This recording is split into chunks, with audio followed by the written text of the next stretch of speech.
Hey, let me start with an apology for being so late getting here. We had a radio thing that went long this morning in traffic from Nashville, and I got behind somebody that was obviously getting paid by the hour driving in when it went down to one lane. And then I went to the wrong place. It's shameful to have to ask you for your vote for governor, and I can't even figure out the right restaurant. That's horrible. But it's good to be with you all this morning. This afternoon. I'm not going to do a whole lot of talking. I'll do questions. How's that? Let me just open with this. I'm looking for my wife to give her my phone. Yes. So I don't have to carry this thing. Hey, I try not to do the same spiel everywhere because I'm sick of politicians that say the same three things, or same five things everywhere they go. So let's start with this one. I talked about this a little bit in Sullivan County yesterday. If you've got your phone with you or your Bible, your electronic Bible, open up to 1 Kings chapter 21. And in 1 Kings chapter 21, about verses 1 through 3, I'll give a little bit of an overview for the whole thing, but I think this is important. And I think it's kind of where we are today. And this come to me recently. So 1 Kings 21 is talking about Ahab. And so I did use this on the radio a little bit this morning. Ahab was a weak male politician. And we know that because he allowed Jezebel to tell him what to do. Remember? And so that's the northern kingdom of God's people back, long, long time ago. And Ahab had allowed Jezebel to bring false gods into the northern kingdom. And Ahab decided that he wanted a piece of property that was not his. If y'all remember this story? And so there's a guy named Naboth. And Ahab said to him, sell me your vineyard. Let me have your vineyard. I'll give you whatever you want for it. I'll replace it property or whatever. If you'll just give it to me because it's close to my house. And Naboth says that the Lord prohibit me from selling my father's inheritance or the inheritance of my fathers, depending on which version of the Bible you read. Aren't we there today in Tennessee? Aren't we there today in America that we've allowed our inheritance, our heritage to be sacrificed away to weak politicians and oftentimes devil worshipers like Jezebel? I know that sounds heavy as you all have lunch, but I really think this is the case. Because it's not that Jezebel was female. That's not what you should take from this. She was. But the spirit of Jezebel in politics or in any society is one that assumes power not given to that person. And have we not allowed that in government? When we want to deny you your right to keep and bear arms, when we want to continue to take your 4% state grocery sales tax and give it to the Titans, have we not done that? Have we not assumed authority that we the people did not give government? I think that's the case.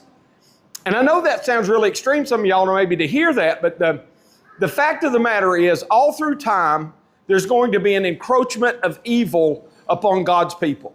I think God blessed the United States and the state of Tennessee. And I think we have a Christian heritage. And I refuse to allow the inheritance of our fathers to be given away to a spirit of Jezebel or to a wicked, weak politician like Ahab. I'll just be honest with you. And I think it's time that we made that kind of... I think it's time that we made that kind of stand, right? Because if we believe that we've been endowed by our Creator with certain inalienable rights, among those are life, liberty, and the pursuit of happiness, if we believe that to secure these rights, governments are instituted among men, and if we believe that they derive their power from the consent of the governed, that's what our Declaration of Independence says,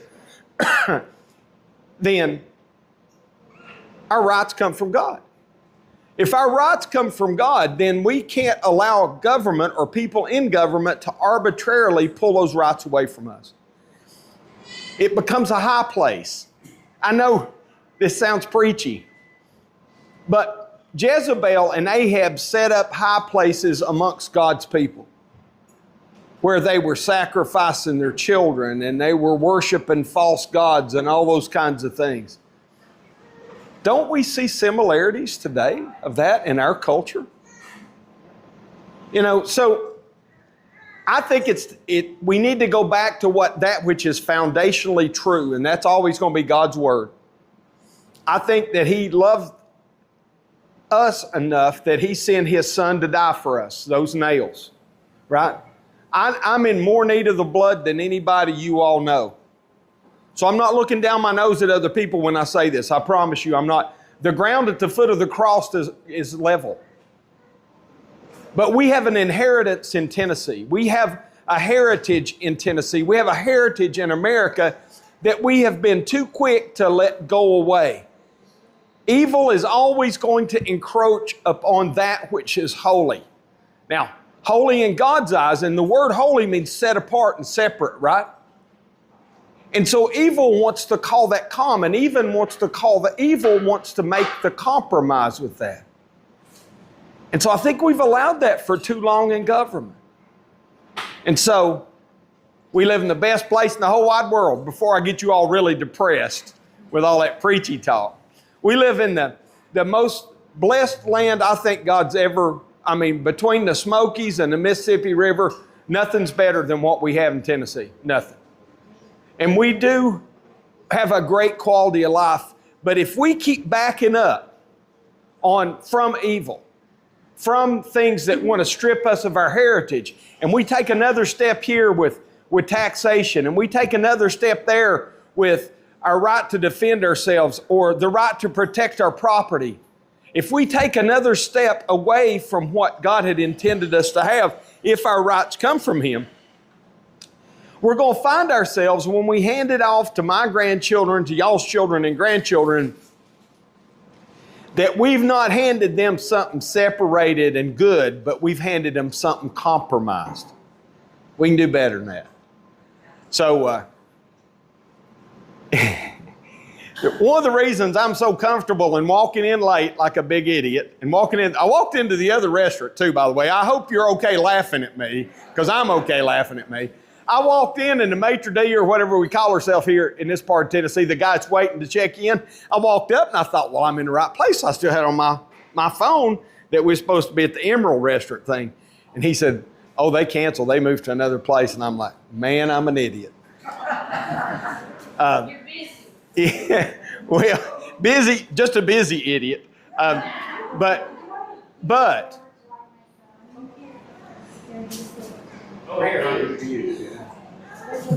it is important for us to hold on to our heritage, I think. And so one of the reasons I'm okay just walking into a room full of many folks I hadn't met before maybe and talking the way we've just spoke is I feel called to do this. I never had any desire in my life really to get into politics at all. I didn't want to be a state rep in Loudoun County. I ran for it because Nashville had so miserably messed up during COVID that they were doing things to us that they didn't have the authority to do to us, right? And so I got frustrated and ran for office. Folks, I couldn't be so frustrated that I'd run for governor. This is an arduous thing. I'm not whining to y'all. I'm just telling you, we got home from Sullivan County last night at 12:30 maybe. We packed the car until 1:30. We got up this morning at 5:30 and got in the car and headed to Nashville for the radio show. I wouldn't do that to my old decrepit self of my own volition. And listen to me. I'm not whining to you. I'm just telling you. I want you to understand this. I have grandkids that I'd rather be around more than anything in the whole wide world, and I don't get to see them. I have motorcycles that I don't get to ride. I've got 4, and you can only ride one at a time, so you got to spend more time riding them to get all 4 ridden.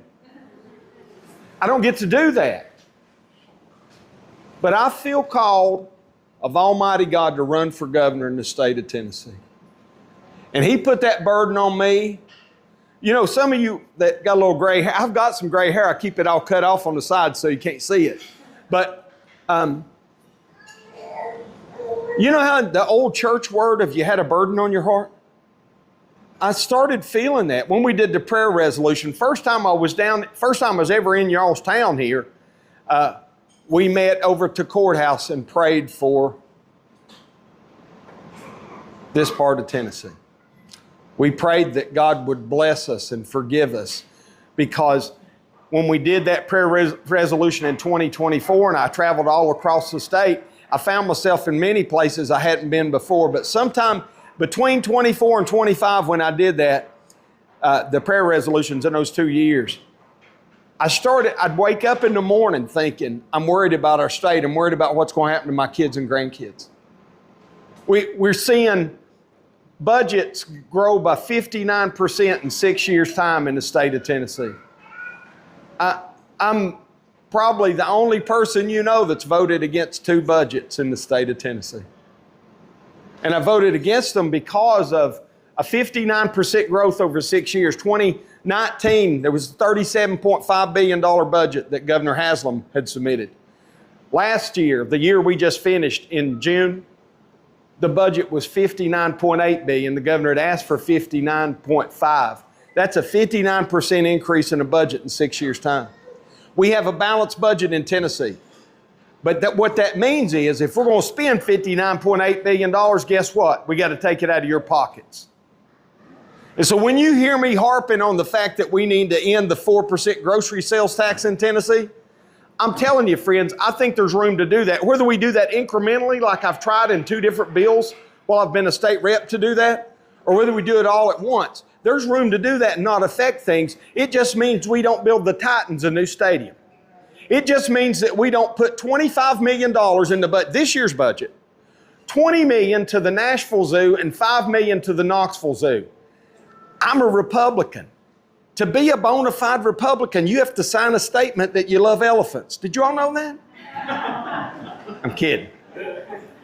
So I don't have anything against the elephants or orangutans in the zoo, but is it your responsibility as taxpayers to send $20 million to a nonprofit organization that manages the Nashville Zoo? I say no. It's easy I was on the radio this morning, I was busting on the Titan Stadium. That's not as popular in Nashville to say that, right? But $550 million of your money went into building that Titan Stadium. It's part of the reason I ran for office, because it so frustrated me. We need to get rid of the corporate welfare. We need to leave a little more money in your pocket and a little bit more money in your county coffers and stop sending so much to Nashville.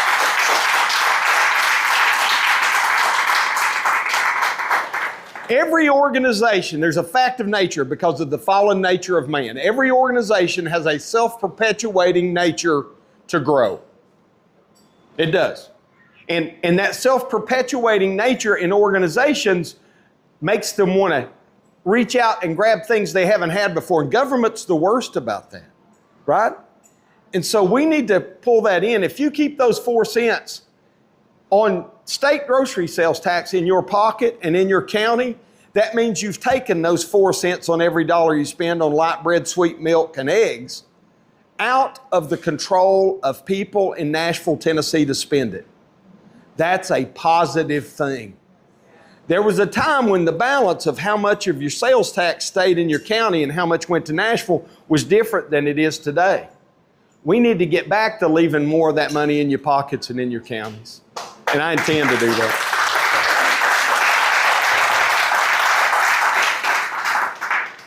that. The next thing that I think impacts your wallets and one of your creator endowed rights of property ownership is property tax reform. So because we live in the best place in the world, everybody and their brother wants to come here, and that's a good thing. I'm not whining about that. That's a good thing. But what that's done with the way we did in one regard, in what we've done with our property tax, is if Lucas had paid $200,000 for a house 10 years ago, it's likely that it's assessed at $300,000 or $400,000 today. Now, he may have great county commissioners that control the spending, and he hadn't seen any increase in his overall property tax. But the base from which he can be taxed against is both broadened and deepened every 4 to 5 years. That should concern us with gray hair. Those of us that are on fixed income with no COLA or even little bitty COLA, cost of living adjustment. Because at some point in time, you hit that point where you can't afford to own your property. I just heard that in Nashville, in Nashville this morning, talk about property tax. That's reaching a point they can't afford home ownership because of the property tax.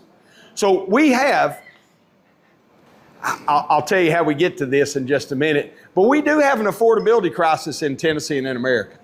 And it's hard on young people. It's hard on old people, but it's really hard on young people trying to get started.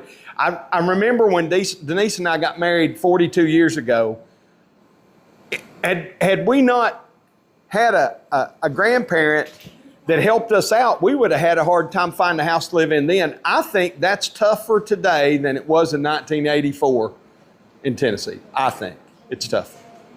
It doesn't mean there's not all kinds of good things going on. I just think it's tougher. So I spoke to a young Republicans thing here in Nashville, I don't know, 2-3 weeks ago. And it was, I expected young Republicans, 40 and less, and I walked in, everybody's my age. Matter of fact, some of them might have been a few years past me. Well, I felt like a young Republican, yeah. But it was a fundraiser thing, and so I walked in, and my message was a little different to them. It was this. I told the folks, I said, I have 2 messages for you tonight. First, I have a message for you old people in the room. Since I am one, I can say that. I'll be 63 this year. I said, the first message is for the old people in the room. And that includes all 3 people running for governor, because we all old people. Some a little older than others. I'm a little younger than Marsha, a little 1 year older than John. But I look younger than him, don't I? Don't y'all think so? I've held up better. I think it's probably 272 combat missions made me look younger than him. It must be hard being a big tech CEO, because it wears hard on them. I'm having fun. I'm trying to be funny. But anyways, I said the first one's for the old people, and I picked on Tim Burchett, who's a friend of mine, a little bit. I picked on Glenn Jacobs a little bit. And then I said, I referenced the song, because if you go to these big rubber chicken dinners that we do to raise money, you know, sometimes it's $50 for rubber chicken dinner, sometimes it's $100. Some of them are doing like $2,500 per plate rubber chicken dinners. I got a request. I got to chase that rabbit or chase that chicken just a minute. I got a request yesterday asking me to come buy a $1,000 plate dinner in Franklin. I said, I try not to go to things average Tennesseans can't afford to do.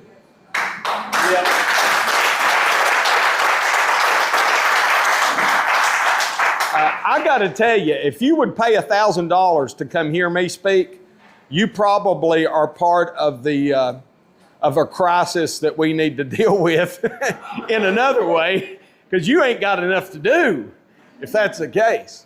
But anyways, I said to the older people, I referenced a song from 1969. Anybody remember 60s music?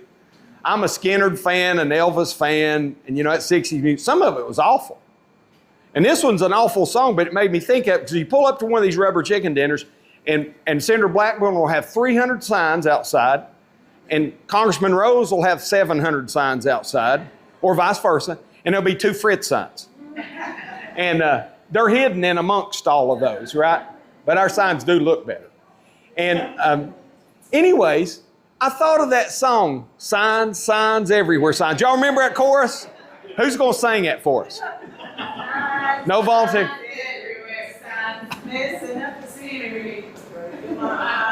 That's awesome. Let's give them a hand. So here's why I thought that was pertinent. Because we put all these silly signs out, and they'll have young people who want to have a say in politics. 25-year-olds and 18-year-olds and some 15 and 16-year-olds. And what those other politicians are doing, they say to those young people, you fetch me a coffee and slap a few stickers on people when they come in. I know this. I have these young people tell me that. I have a young man tell me, he said, I could contribute so much more. They just won't listen to me. Can I talk to you for a few minutes? Now, he's wearing one of the other campaign T-shirts. and got stickers. And if you go to one of these big, if it's $100 or more per rubber chicken dinner, you remember those things when you played football that had all the arms on them, you had to carry the ball and run through them and not fumble? Y'all football players remember that? Well, it's kind of the same thing because there's 18 young people slapping stickers. The first time I went to one, I had one over my right eye and on my collar. You can't get past them. But they're not listening to those folks. In that song, they just sung the chorus too. The guy that sings the song talks about long-haired freaky people, and he tucked his hair up under his hat because he's trying to break into the establishment. Remember that song? It's a cool song. They did it much better than the group did. But anyways, then I said my message for the young people is this. My generation of people in politics has stuck it to you young folks. We owe you an apology. You young 35-year-old mamas and daddies, 38-year-old, my kids are 39 and 40. You 18 and 19-year-olds, you 24-year-olds that have finished your, either a TCAT program, you're a welder, or you've gone through an apprenticeship and you're an electrician, you still have a hard time paying rent, buying a house, right? And we've done that because those same people that are running to be the next governor, they've been part of having us $39 trillion in debt. They vote to send $5 billion to foreign refugee welfare programs. They vote to send $17 million as a hush fund to cover up the improprieties of what they've done. It's a horrible thing. I say expose them. And if they're chasing young ladies or boys, in some cases, I'm sure, around in those places, I think about half of those politicians have a little sugar on their cornflakes. They ought to be fired. We should fire them. You know whose fault is it that we've allowed this to happen? It's ours. It's mine. All Tennessee voted to kill that bill, but two men had stood up. Yeah. Burchett and Ogles. That's exactly right. Yep. You're exactly right. Only two men in all Tennessee. Yep. I understand it's coming back. I think they're having some buyer's remorse because some of us are talking about that. But anyways, they spend that money. The people that spend money like that, they don't have any hope of correcting your budget issues in Tennessee because they think your money is more their money than it is your money. They think your real estate is more their real estate than your real estate. That's why they are so eager to exercise eminent domain on your property. It is why they are so eager to, in some cases, some counties, maybe not here, don't know here, but if you fall 2 or 3 years behind on your property taxes, they'll throw you out on the street, whether you're 70 years old or 17 years old. That should end in Tennessee. We should not allow that. So last thing here, I'm kind of windy. I guess it was because I got all that sleep driving in. I hadn't talked to you about anything I hadn't already ran legislation to try to deal with. I'm also sick of those politicians that they have good ideas. All of a sudden, we've got people who are small modular reactor experts because they're running for governor. Now, just because one of them has sat on the Republican caucus chair of TVA oversight, and we've diminished TVA capacity to produce electricity by shutting down places like Bull Run Steam Plant. But all of a sudden, they're energy people. I mean, where were they 2 and 3 years ago? Where were they 2 years ago? Why weren't they speaking up like I was? When we shut down Bull Run Steam Plant in Anderson County, Bull Run Steam Plant, when they built it, was the largest steam producer in the world. That made a lot of electricity. It was 4.3% of the electrical production capacity in the state of Tennessee. And we shut it down with no replacement capacity. So I asked Congressman Rose or Senator Blackburn, why weren't you stepping in with TVA then? Why did it take John Rich to stand up and a couple of us in the General Assembly, me and Barrett, to send a letter to TVA when you were going to eminent domain some old lady out of her property in Cheatham County? Well, where were you? And the truth of the matter is, unfortunately, many of these people get in politics not because it's a calling, but because it's a career choice and because they can do better by doing that. I tell you all that to get to this one point. I don't want to do this. If I didn't feel called to God to do it, I wouldn't be standing before you asking for your vote today. And I'll qualify it with this as I get ready to close this up and answer any questions you have. I am going to ask you to vote for me, but I'm going to tell you first, I love you in Waynesboro. I'm going to love you if you vote for the other people 3 times and tell me you'd never vote for me because you're a fellow Tennessean. And just like I feel complete liberty to speak my mind about things because I feel called, you ought to feel complete liberty to speak your mind and vote for whomever you want to. I'm asking, but I ain't going to be mad at you if you don't. Now, I'm afraid, based on the way things are going, if you vote for one of the others, you're going to be on the losing side of this. I'm still going to love you because I do think we're going to win this. We're pulling this in. We're about to.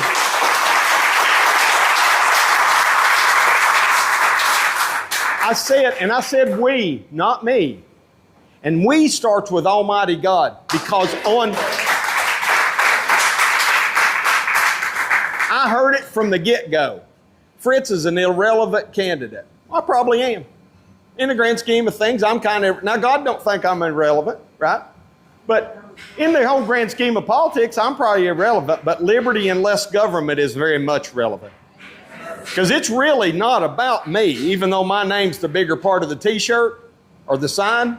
It's really about this part right here and what we pass on to our kid. Because go back to what Naboth said to Ahab. He said, the Lord prohibit me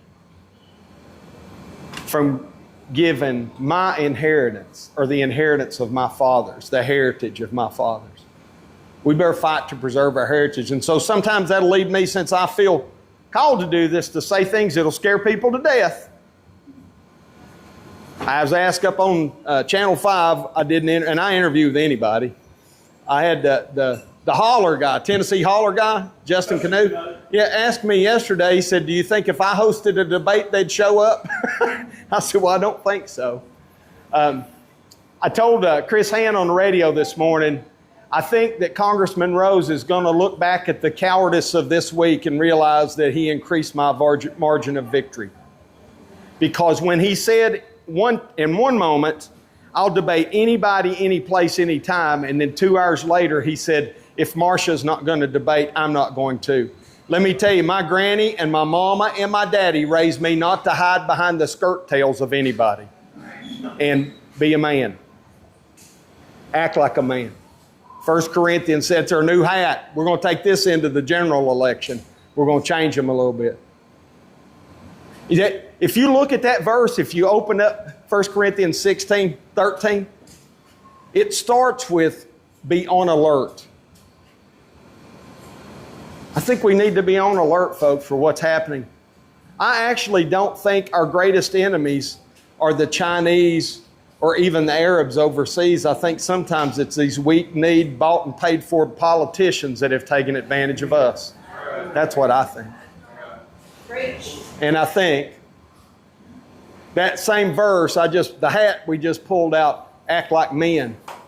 But it closes with be strong. That doesn't mean be hateful. Doesn't mean be a bully. I'm nobody.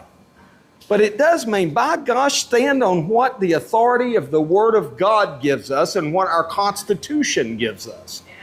And if that means when Phil Williams asked me if I would ban Islam, as a born-again Christian, as somebody who Christ took those nails for me and that spear in the side for me, if I have confessed with my mouth the Lord Jesus, meaning He has authority over me, and if I say that I believe in my heart that God has raised Him from the dead, if I really believe that, and anybody in this room asks me, Monty, would you do away with Islam if you could? I'd say yes.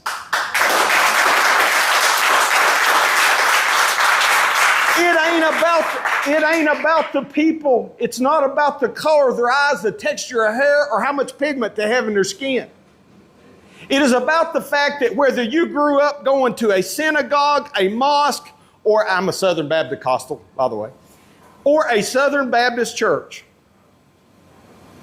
or a cathedral, if you have not confessed with your mouth that Jesus is Lord and believed in your heart that God's raised Him, you're going to go to hell. That's what God's Word says. I'm not telling you what I think. I'm telling you what it says. I had a conversation with a fellow in Sullivan County about that last night. He said, what's the way you interpret it? I said, no, brother, the words are clear.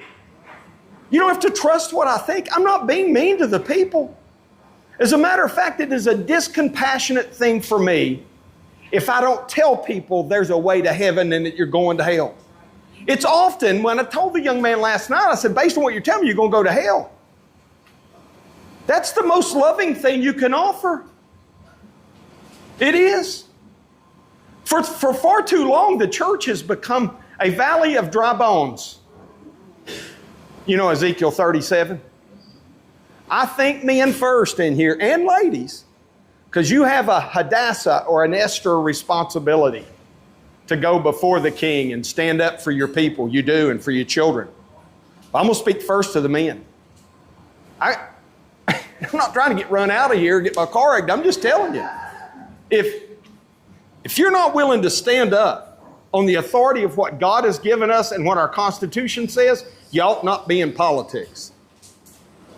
If you're not willing to make a stand on what is black and white correct, then maybe you're a compromised politician, and maybe we ought to start telling them that. I think God's calling us, men of God, to stand up. I think He's saying to us in today's language, He's saying as He brings us out into that valley of dry bones that has become Tennessee, where we passively laid down and sent more of our money to Nashville, and where we've allowed the corporate welfare, and where we've allowed overreach, where we have departments of health telling us what to put into our bodies and what we can't, telling us that we have to wear masks, declaring Tennesseans non-essential based on their lawful occupations. Those are high places that we've allowed to be built up, and we need to tear them down, and we're going to have to do that on the authority of the Constitution and the Word of Almighty God.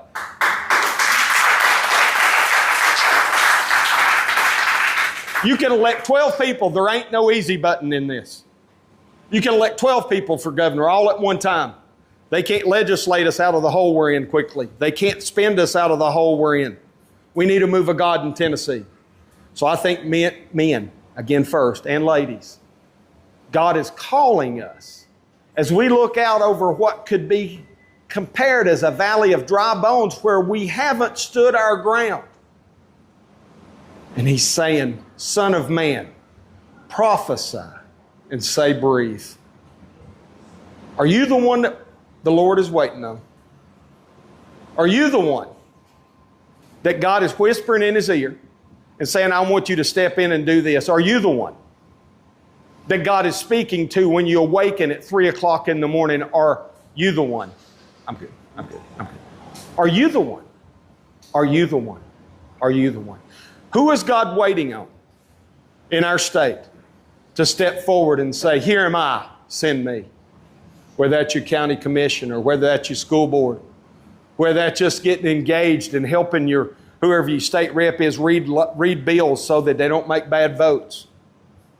Are you the one? I think that's a message for you here that I'd bring to you today. And I hope you won't not come back next time we do this after I get elected just because I preached at you a little bit today. I think God's calling us to that. I really, really, really, really believe that. And I think there's so much more that we can have with God's blessing on our state that we don't have today.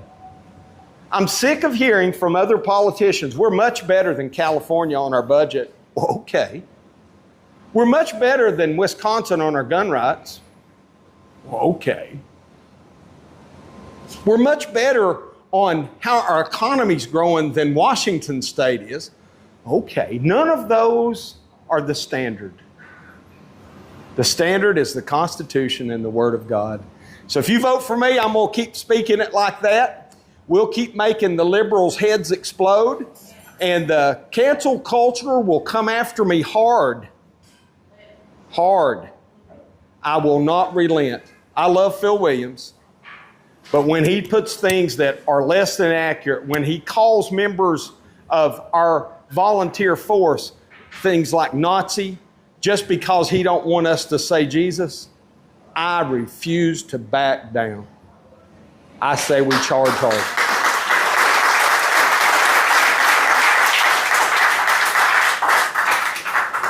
questions? I got first question, but also if you have a question, please raise your hand. This young lady's going to come around with a microphone so I can get your question on the video. And first question, you touched on a little bit about the skilled trades. Are you committed to continuing to push dollars to fund in-state colleges to update training and to update buildings and to update their pay? Yes, and I will tell you, I think, yes to the whole question. Let me break that down in some areas. I think sometimes we get too focused on new buildings and not focused on the content of what we're putting in those buildings. I think government has a deal, and lots of politicians do that because they want to name it the Monty Fritts Memorial or the Bubba Eclipse Traditional or whatever, you know, and I think we do too much of that. But I think we do have to push the trades harder, much harder. I think we ought to even back up the CTE program. Some of the schools up in my end of the state start the CTE on tech stuff, even in like 7th and 8th grade. And I think giving young people the exposure to being able to stretch 12-2 wire or wiring a light switch or how to cut a set of step stringers is important. They'll use that all their life, even if they decide they're going to be a teacher or a police officer. Teachers and police officers have things happen with their house they have to repair, right? And so I think those are important. I think we have to continue to push that. I think that it is absolutely necessary for us to introduce how our food supply comes to young people early on. This is because on the Tennessee seal, it's agriculture and commerce, right?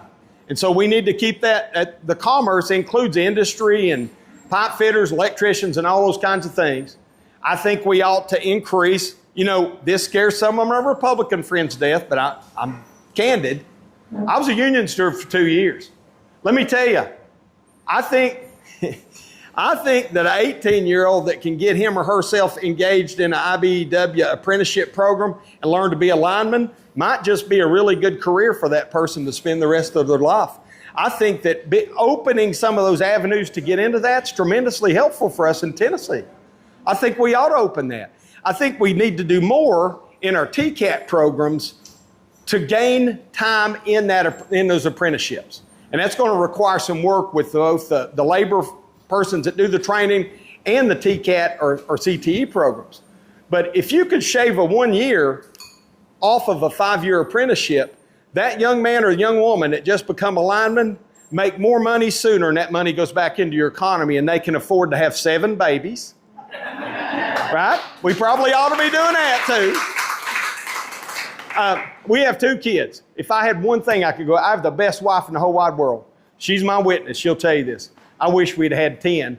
She wishes that too, but she said you could have had the last 8. Now, I don't know if that means she thinks I'm a Democrat or whatever, but, you know, it don't work in the Republican economy there. But I wish we'd had more kids. Kids are a tremendous blessing. It's why I'm so pro-life. It's why and I'm not getting off the question. I'll get back to that because I want to talk about how we share those hours just a little bit. One of the reasons that you'll hear me say that we need to abolish abortion or that we need to provide equal protection under the law for the unborn is because all through Scripture, the greatest gift, the one that brought the most sorrow if they didn't have it, was children. And we over decades of a horrible Supreme Court ruling, and we were a valley of dry bones for a long time. We have allowed that to just become something that happens rather than a great gift from God.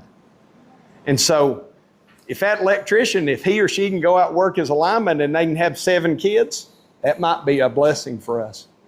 We bought into this whole lie. Part of what you see happening in America today, part of the reason they pushed us to have less than 2 kids is because that makes our native-born population go down.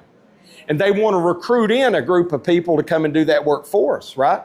And I'm all for, I've got the signature on my phone where my great, whatever he was, grandfather, first German Fritts to come in my family tree. In 1739, they got to Philadelphia, Pennsylvania. So I'm not anti-immigration, but I'm anti-illegal immigration.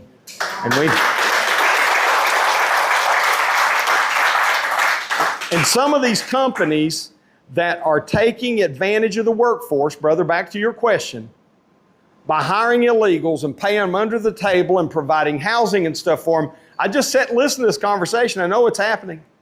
We got to come down hard on these companies that are bringing in Somali colonies or South American colonies or Chinese colonies into America, taking advantage of those people and working them like dogs for nothing while Americans can't get jobs. There's something fundamentally wrong with that, and that's a problem if the employer's doing that. It's a big problem. So getting a closer interface with our TCAT and our CTEs with how we get into the trades. We need more auto mechanics, auto body. I mean, we need to be pushing that. I did shop class in high school. I'll stop on this question. I did it initially because I was trying to avoid senior English, just to be honest. I was scared to death of the senior English teacher. She was a great lady. But that didn't work out for me. I ended up doing both. But you'll take with you forever. If you learn how to drive nails and lay blocks and finish concrete, you've got something you can always do. And as a matter of fact, you'll probably do it at your home.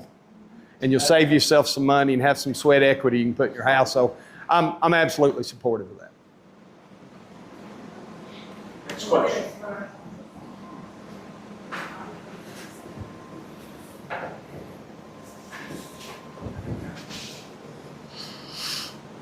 I have a couple questions. So let's see, one, well, you've kind of talked about this, but government programs that just never end and people just getting stuff they don't work for. Yeah. Something else, and everybody in the room might disagree with me on this, I'm not sure.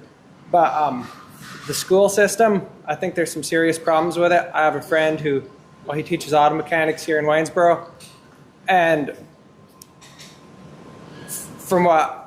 so I probably come from a different perspective than most everybody else. I was homeschooled. But what I've seen from the school system is it's a lot of money goes into the school system, and we're not getting anything good out of it. People aren't getting educated. They can barely read and write. And also a lot of drugs in the schools. So I'd like your thoughts on that. All right, let's stop and talk about that one, because you get too many things, I'll get confused. I'll mess them all up. I do think there are things we can do better in the public education system. I will offer you this. I don't think it's an absolute failure. I think that our founders, the early folks in Tennessee, realized that there's a need for public education. I think that when you look at Scripture, God doesn't say, Tennessee, train up a child the way it should go. It doesn't say, United States of America, train up a child the way it should go. It's directing that to the parents. And this gets me in trouble for saying this, but much of the problem we have in schools, we parents have decided we're going to delegate our responsibility to have the school raise them for us rather than stay engaged. I grew up in a household that if I brought home bad grades or if I got in trouble, I got my butt kicked when I got home again. And Lord, I'll even go there. Sometimes we're too focused on bass fishing and Little League baseball or basketball.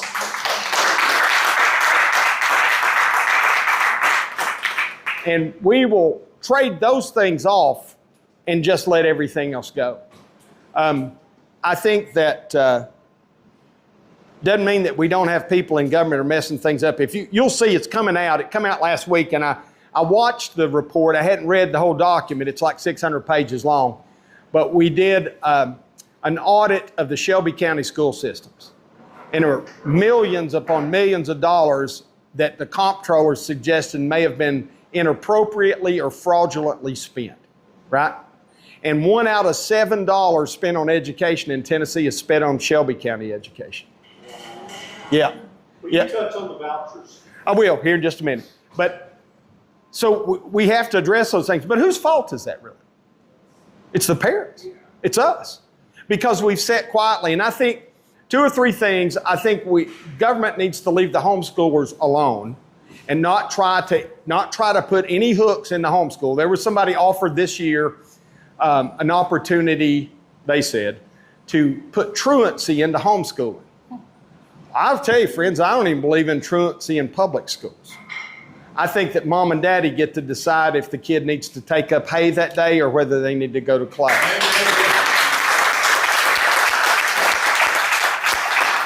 And that's 1939 law. So we let that sneak in 1939. Now, I'll tell you, friends, if you don't teach your kids to read and write and you don't ever send them to school and it's available, you're going to have to stand before an almighty God someday, because part of training up a child in the way they should go is to learn to read and write and make change and all those kinds of things and bale hay or whatever you do, right? It's part of that. Secondly, private schools, if you want to pay for it, if you want to send your kid to a private school, I'm all for that. Because again, God gives the child to the parent, not the state of Tennessee, not to the local school system, to the parent. And if you're sending your kids to public schools, you ought to demand a pursuit of excellence. We've allowed things to happen in our public system because I think, in Tennessee, I think we did it, lots of it, just to set up a system that would bring the vouchers in. Now that's my tinfoil hat view, right? Because I think when we started the TISA funding, we funded butts in seats rather than educational quality. And so we've allowed that to be the big measurement, so that if little Monty goes to school and acts like a horse's patootie every day, and I disrupt all the other young people's ability to learn, there's an incentive to keep me in school acting like a horse's patootie just because dollars follow me into my seat. I got to tell you, I think at some point in time, I don't know if it's 2 strikes or 3 strikes or 1 strike, depending on what the strike is. We ought to equip our schools to say, little Monty's going home for the rest of this semester. You correct him before he comes back. I think we need to do that. We've become too soft on it. I think that Common Core curriculum has infused its way. I don't understand this whole math thing, neither do most people. There are some absolutes that need to be taught in school, math and chemistry or some of those. And if we get outside those absolutes and start this new age thinking, then we're going to create our demise. We have taken God out of schools and government and everything else. I think that we need to put Almighty God back in the public classroom.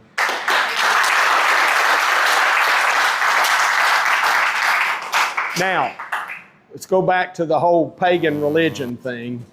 And not just Islam, it's Buddhism, it's Hinduism, it's all of it. But just like I don't have any authority under the Constitution or the Word of God to take my big 6-pound King James Bible and hit that person in the head and force them to bow, because that's going to happen. There's going to be a day when every knee bows and every tongue confesses that Christ is King. But I do have a responsibility to be light and salt. We can do that in our public schools. I don't want the teacher forcing the kid, but I do want them to learn creation rather than evolution. I do want them to learn the 10 Commandments because I think it's healthy to rest 1 day a week. I think it's healthy to honor your mom and daddy. I think it's healthy not to commit murder and adultery and lie and cheat and all those things. Why wouldn't we teach that in our schools? And I think that we've got some changing to do with that. I think that when a 4th grade public school teacher tells me that he spent 60 days or part of 60 days last year preparing for, administering, actually training to, preparing for, administering, and then reviewing standardized tests, contracts that we pay for outside the state of Tennessee, there's something wrong. We need to fix that in Tennessee. And then, Lawrence mentioned the voucher thing. I voted no on the school vouchers because I think they're unconstitutional. I plan to end them.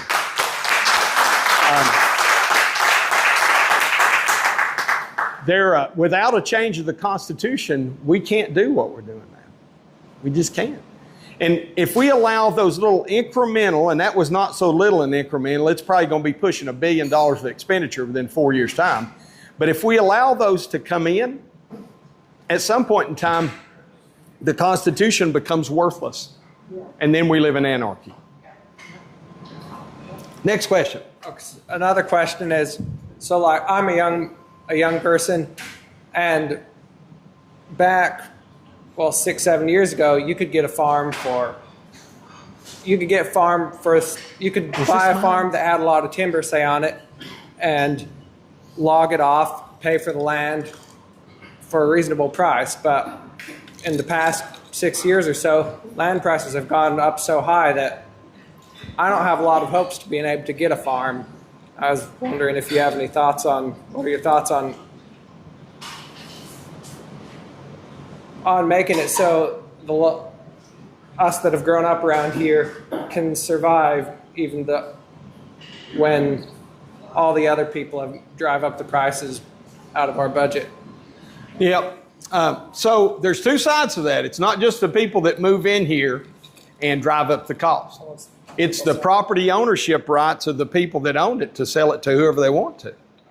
And so if you mess with those, if you say you can't sell to people from Sheboygan, that's a problem, right? It's a constitutional problem. I would offer it's a moral problem. We can't price fix because that's communism. So I think that the elements that we have that government can enact is help with the taxes, right? I think taxation's a portion of that affordability for property, and I think we need to deal with that. What that will drive, if we did my whole plan for property tax reform, even more people gonna want to come here, right? And so, you know, I think it's tough for, even in many cases, what I would call a farm that's handed down from family for the young people, because they see mom and daddy working 80 hours a week and not making anything, and they're like, why do I want to do that? I can take the cash in hand. I think that at a national level, we've done some horrible things. I think there's probably some things we can do better at a state level. But when you allow Argentine beef to come into the country, you're hurting the Tennessee cattle farmer. You are. When we allow fake meat to be sold, you're hurting the Tennessee cattle farmer. So Florida outlawed fake meat or lab-grown meat 2 years ago, I think. And I sat in a meeting with several of the other state reps and all. It was a big ALEC meeting, and I had a political expert, political science major, who's never held office and probably never touched a cow, telling me that, well, you can't ban the fake meat because that's picking winners and losers. I would disagree with that. I would say that what's grown in a petri dish is not the same as what's grown on the hoof. That's right. And I even saw the other day that there's a move by some of these tech globalists to have lab-produced milk. Yeah, I don't even know did they milk the lab-produced cow? I don't know.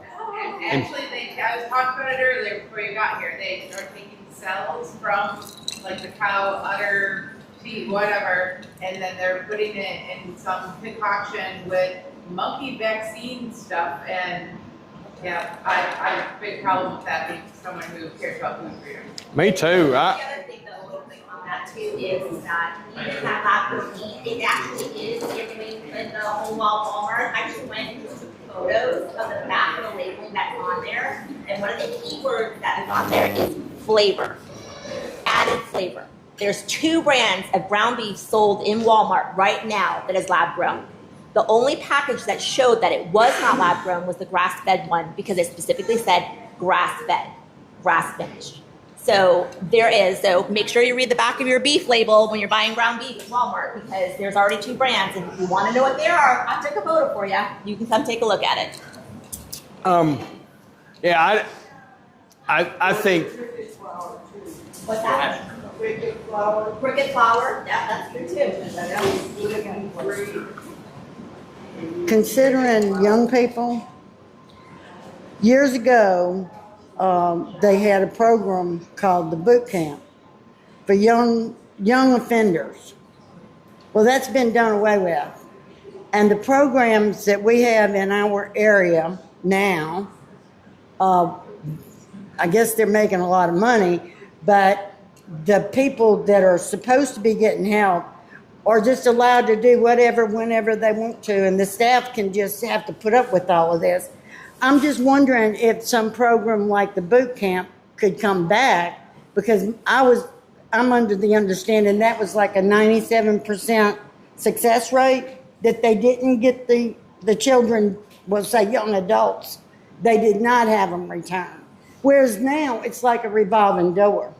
And I just think that's horrible, because we should be helping them not return, not keep going. Is this like a crime recidivism thing or an addiction? It's basically juvenile delinquents.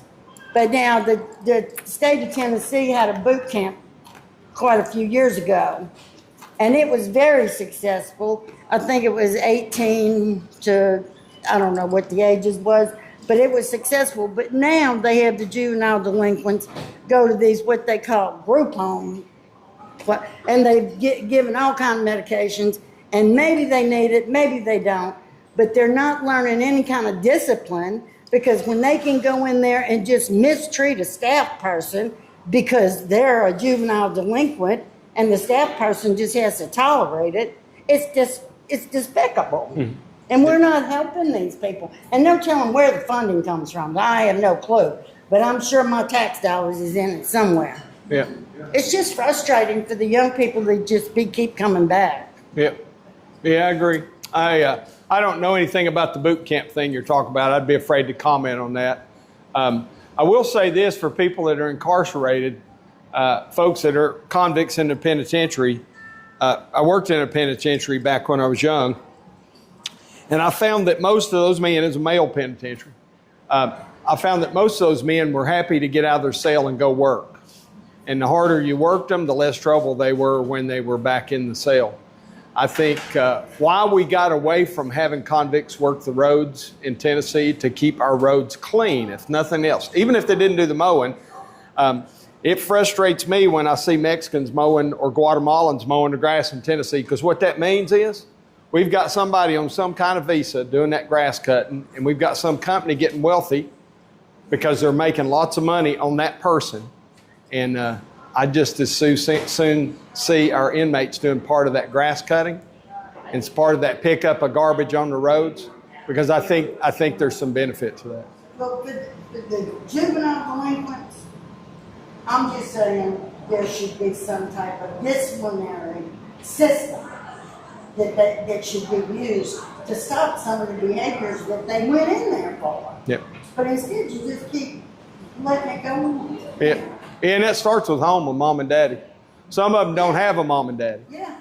But mom and daddy's responsible for what the under 18-year-olds do, in my book. Yes. Sorry. Going back to the property taxes, if you own your property outright, those of us or those that do are paying property taxes as if we still have a mortgage. And as a senior, why can there not be a cap on the taxes that we pay? And why can there not be a cap on property that's owned outright 100%? Yeah, so the Constitution the Tennessee Constitution allows for property tax right now. And it allows for, under some circumstances, the counties to be able to cut that property tax for seniors. Many of them don't exercise that. Many of the counties don't exercise that. What I offered in legislation this year would simply, it put a 2022 date on the value of your property, or what you'd paid for it since as the value. So you weren't paying against the assessed value, you're paying what you'd actually paid for the house. And the second thing that piece of legislation done was prevent you from being evicted by the government if you fell behind on your property taxes. If you wanted to take property tax completely out for any age group, you'd have to change the Constitution in the state of Tennessee. Okay. And that's a 4-year process minimum, right? You see, somebody has to carry the resolution. It has to pass by 50% of the vote in one General Assembly, 2/3 of the vote in another General Assembly, and then it goes before a gubernatorial election. And the people have to vote with at least one more vote than what the governor got for the election to get that passed to change the Constitution. So it's possible to do it. Are we done there? Okay. So you said you have immigration in your family history. Mm-hmm. I'm sure all of us do, really. Mm-hmm. I have immigration in my family, and I'm a big time believer that the oligarchy and major corporations and big business takes advantage of all of us, doesn't matter where we're from. To me, I see ICE and the way it's being handled right now as a violent Band-Aid, right? These people, even if they get deported, some of them will come back because they have no other choice. They want the same things we do. So is there a way, or do you, I don't know, see a different way about going about it? Like, instead of spending all the money on ICE going towards these immigrants who are just trying to make it, why don't we find a way to target the companies that are actually making this the issue? Well, I'd offer two things. First, they're not immigrants, they're illegal aliens. And second, Either way. let me finish. Either way. No, it's not either way. It's not the same. It's not the same. People that come in legally when they become citizens, they're just as American as you and I are. But those people that come in across the border illegally are criminals. I agree with you that the companies that are taking advantage of them are practicing a form of human trafficking, Right, and should be held correct. That's where accountable. I'm at with that, yes. And I agree with you 100% there, but I will promise you this, if you hire me as governor, one of my primary focuses will be to make this a miserable place for an illegal to be.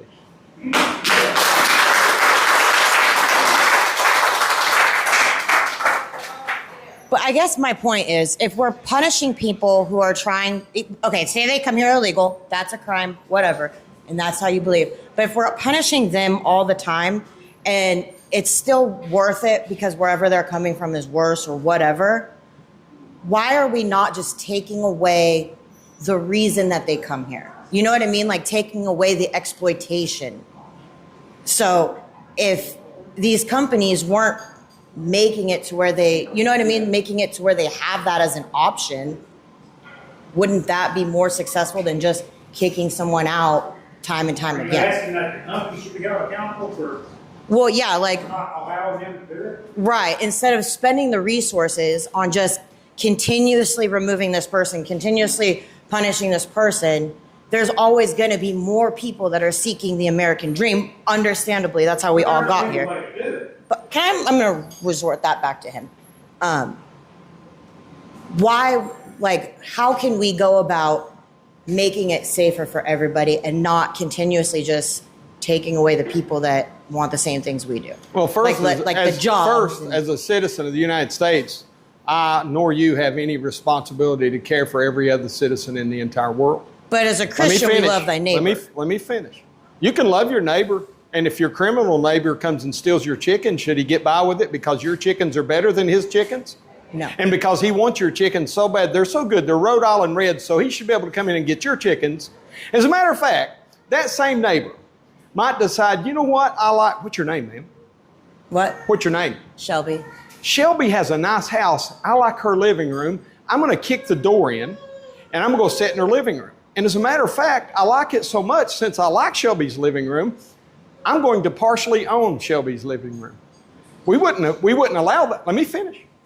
We wouldn't allow that, would we? I would.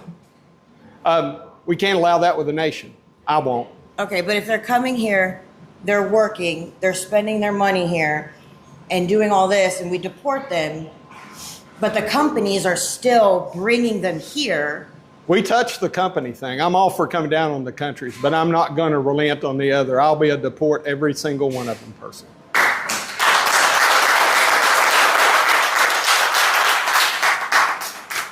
As human beings with mercy, but just like we treat we put people in prison that are American citizens for stealing chickens or for whatever, for theft. Why wouldn't we do the same to an illegal? Just because they have it bad where they come from, we can't take that on. We've spent decades spending your money. Part of the reason you're having a hard time, these people are having a hard time, is because soft-headed politicians have tried to care for the world. We send your money to 150 nations around the world.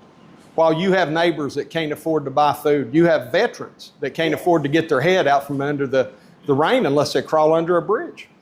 And so I just think it's time to end the soft-headed approach and act like Americans.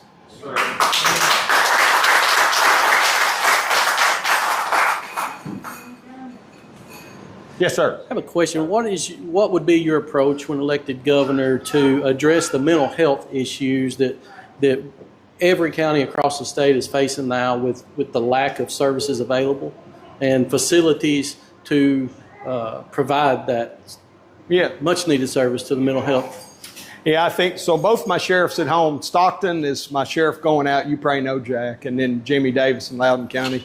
And they'll both tell you that, and I'm sure yours is the same, you'll have some portion of the population in your jail that needs mental health help rather than just criminal incarceration.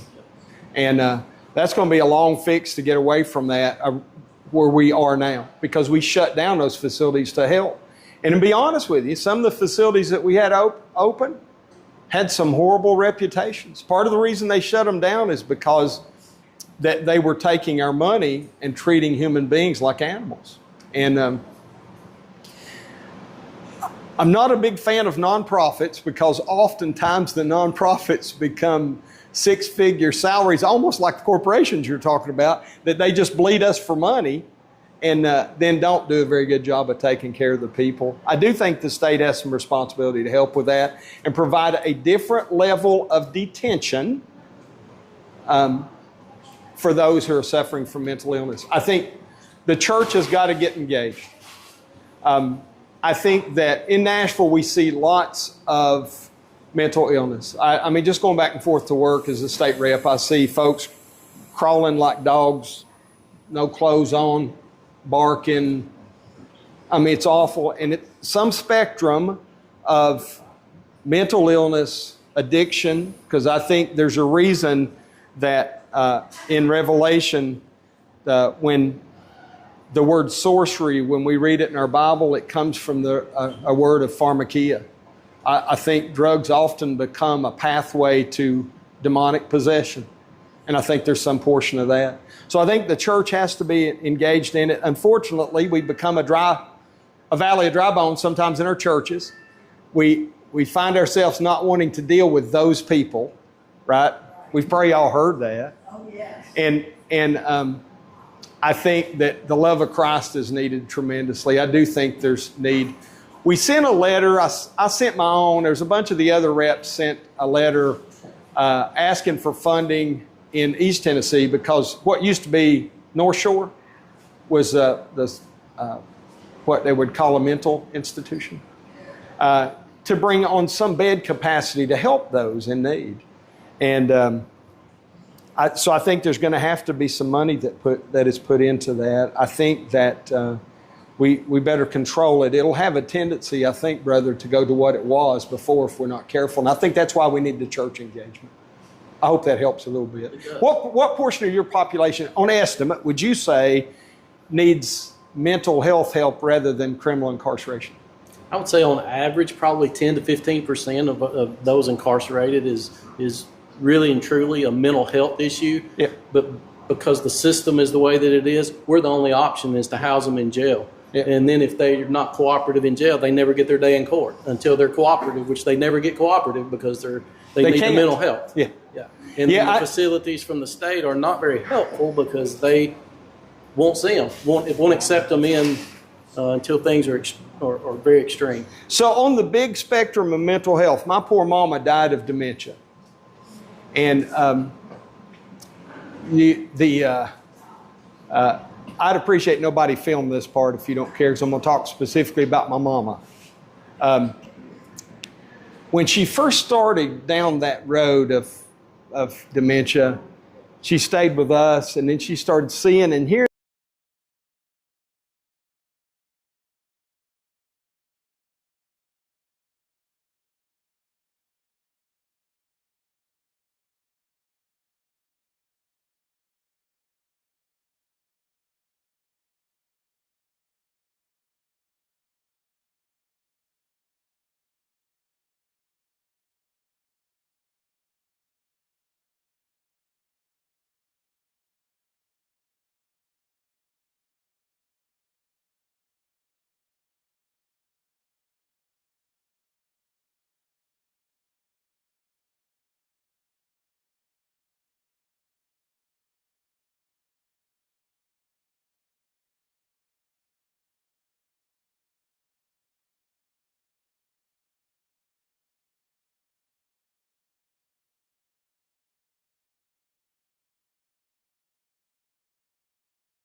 state law enforcement has been growing exponentially.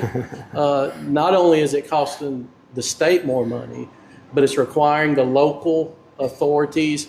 They're losing lots of valued employees, and the pool that we are allowed to pick from is thin to start with. Yes, sir. And now every local entity, with exception of your very urban counties, can't compete with the state. Yes. And your thought on becoming a state police? Yes, sir.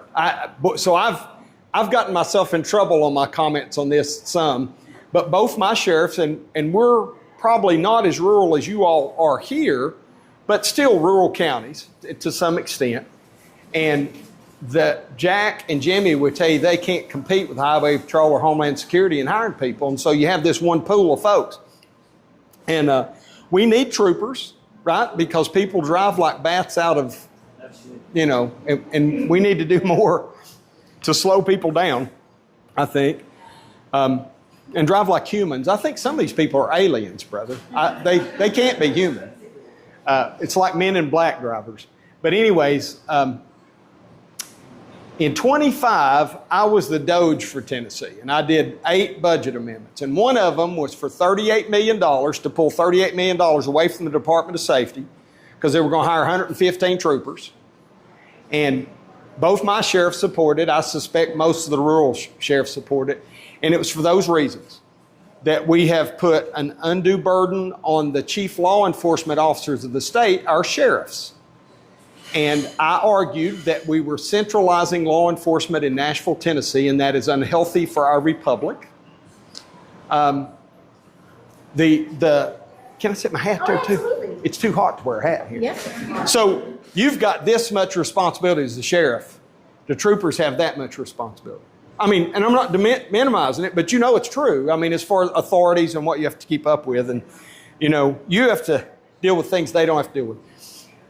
And the Constitution gives you that authority. So that was a $38 million initial spend, and I think $24 million a year recurring.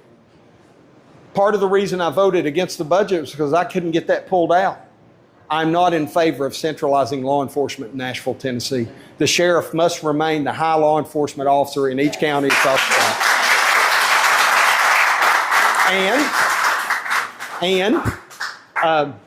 I got asked this question this morning because everybody says I'm a gun nut. I'm actually I think I'm a constitutionalist, and I think that Second Amendment becomes a good way to determine where people stand.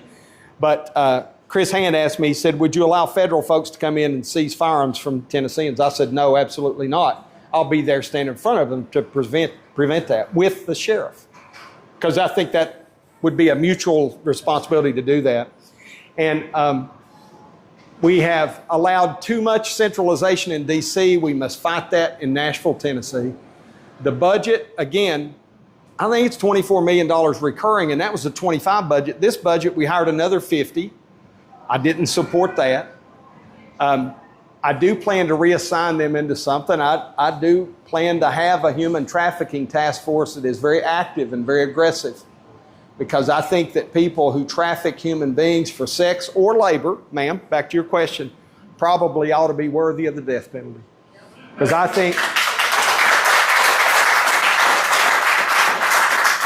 whether it's that cartel that's forcing them across the border and treating people like animals, because that happened a lot. I was in McAllen, Texas in July of 23, and it's on my phone. Denise can show you the picture of the Rio Grande's running this way in the picture, the border between McAllen, Texas and Mexico. And there's a slough that comes off of it. And that slough, at the head of that slough is the water intake from McAllen, Texas, 140,000 people. And there's a chain link fence goes through that slough. And this is where the Department of Public Safety in Texas, their troopers, would launch their boats to patrol the Rio Grande and everything, right? Because it's a big river. It's as wide as from here to maybe the steps of the courthouse at that point in time. And I said, why do you have a chain link fence in?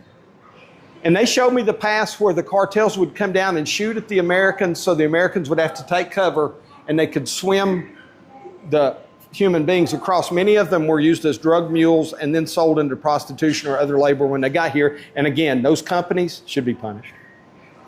But I said, why do you have that fence? And he said, it's to catch the bodies. I said, what do you mean? So many people were being forced to swim across there. They were getting sucked up into the intake for the city's water, and it was shutting down the water system. And so they'd have to go pick the bodies out. And so they put a fence up that they could just pick the bodies out of the fence rather than the intake. It is unless you've gone to the southern border and see what it was then, I hope it's better now. I'd like to see that wall built and the doors locked. There were walls in McAllen, Texas.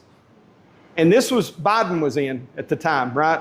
Illegitimately in the White House because silly senators certified a fraudulent vote.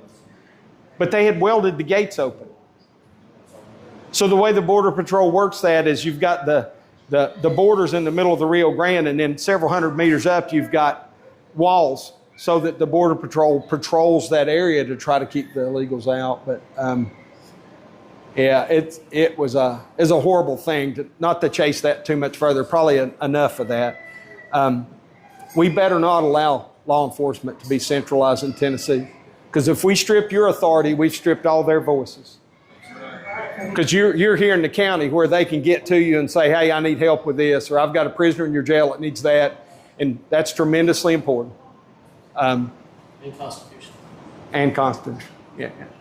Did I answer all your question with it?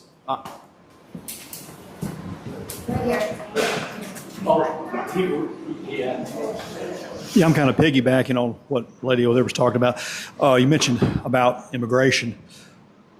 I'm all for, people who work hard, come from another country, go through the system legally, and they come here and they set up a business and they make it go the American dream. I'm all for that. That's great. Yeah, me too. I'm against illegal crossing over.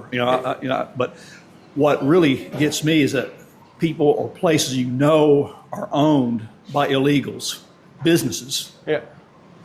And they get all these tax breaks. They get all these perks and all this stuff that we as Americans who are born here can't even get. Yeah. Or we get laughed at, when we even think about asking for it. You talk about convenience stores and gas stations. Exactly, exactly. And then on top of that, when their, quote, visa or their paperwork runs out, they sell to number one cousin, for $1, and he takes it over. It's still within the same family, and they just keep it going, and they pay no taxes, or they get all these tax breaks. Yeah. When is that going to stop? When you fire 435 members of Congress and send them packing. Maybe not all 435, but at least 300 of them of both parties, because they've allowed that to take place and they've encouraged it. And I'm convinced that some of that money that goes out to those families in foreign countries that send their families over here to do those things finds itself in the pockets of a donation of a politician. Well, I also know of mom and pops that are struggling and can't get those things. Yeah. And they're from here. Yeah. Yeah. So I sat with a person in the county the other day, and I'll be careful about how I say it so I don't get him in trouble or fired. And he talked about the fact that their company would bring in illegals or a certain visa. I think it was a TN something. It's not TN for Tennessee, but that's the designation. And putting them in houses, getting them drivers, couldn't speak a lick of English, and they're working and getting paid a pretty good salary. And then if the American goes to get the job, they pay $15, $16 an hour. And without all those other... Or won't hire him at all. And in all honesty, according to this fella, he said, I have a hard time getting white people to work. I think part of that is because we're offering those people $15, $16 an hour, and we're paying a foreigner $50,000, $60,000 a year, right? Yeah. And that makes a big difference, right? But we're going to have to enact some basic principles on ability to work. Somebody mentioned a moment ago welfare programs and all those kinds of things. We've incentivized laziness in some cases. I have a friend in Memphis named Jerome. He is he was not born here. He legally immigrated from another country. And he said, Monty, he said, I pay $2,200 a month rent for me and my 10-year-old daughter. And he said, we've got people that live next to us that pay $200 a month and they don't even go to work. He said, if we don't start forcing people to put a little skin in the game, he said, this is never going to work out. And I agree with you on. We've got to do that. We got to figure out how to do that at a state level and federal level.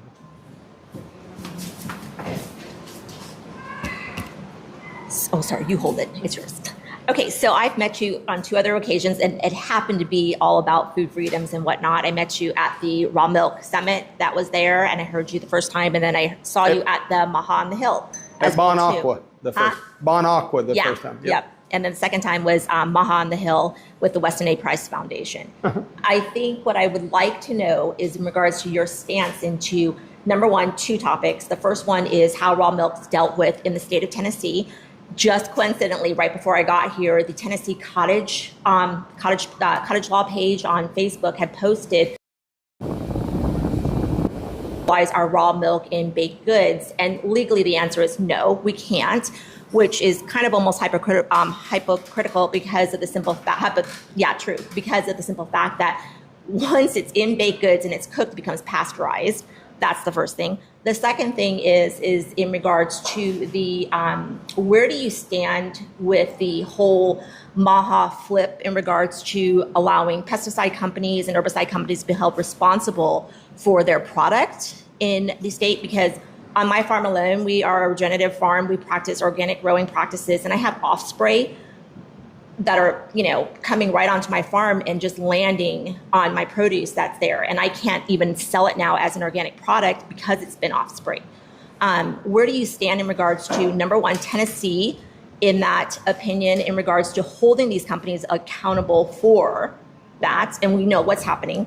And your thoughts on how you can better Tennessee in regards to ensuring that the health of the Tennesseans are kept at place before big corporate lobbyists as a whole, and then the revamping. Whoa! You give me like 7 number 1s and 3 number 2s. Let's go with the 2 I'm first. so confused. I don't even know what the first question was. Let's go with raw milk.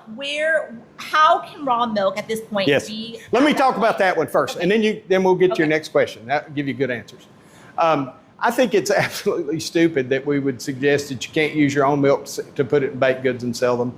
I think that we have overextended the arm of government into commerce in many areas. And that includes the raw milk. It includes the baked goods. My little friend, Michelle Renault, had to argue and fight like cats and dogs just to get the chicken pot pie bill passed, which is stupid. Right. And it goes back to that statement I made earlier that many of these people in politics think that they have more right to your money than you do, or more right to your property than you do. And many of them want to encourage an absolute nanny state. I think that if I'm comfortable buying the milk from you and drinking it, that's a transaction between me and you, and probably we ought to leave that out. Right. Now, Michelle has told me, because she stays on the whole raw milk scene probably much better than I do, just to be honest with you.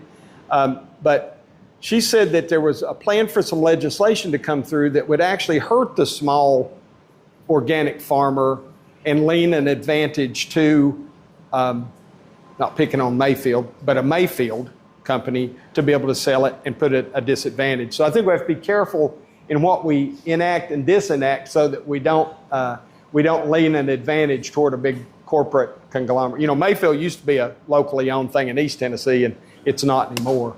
But I think we've overreached that. So what was your next question? So let me go back to that real quick on that raw milk summit portion of it. The point of it is that if we allow small producers like myself to move forward with pushing food sovereignty and allowing raw milk to be used as a whole without herd shares or without anything, just to be able to sell to you or whatever the case is, then that takes away from small dairy producers in that sense. Small dairy producers don't want that because of the simple fact that they feel that big industrial producers at that point will want to sell raw milk, which they won't, because raw milk over time does not sour or rot, it just literally ferments, and it's going to cost them more money at the end of the day. Okay, so that's that topic in regards to raw milk. So that's partially true in what was said and partially not true. So the other portion of it is that with the whole flip of MAHA at this point in regards to The flip of MAHA. right Help me pesticides. understand what that means. First, we went with that we are not going to we can hold herbicide and pesticide companies liable, right?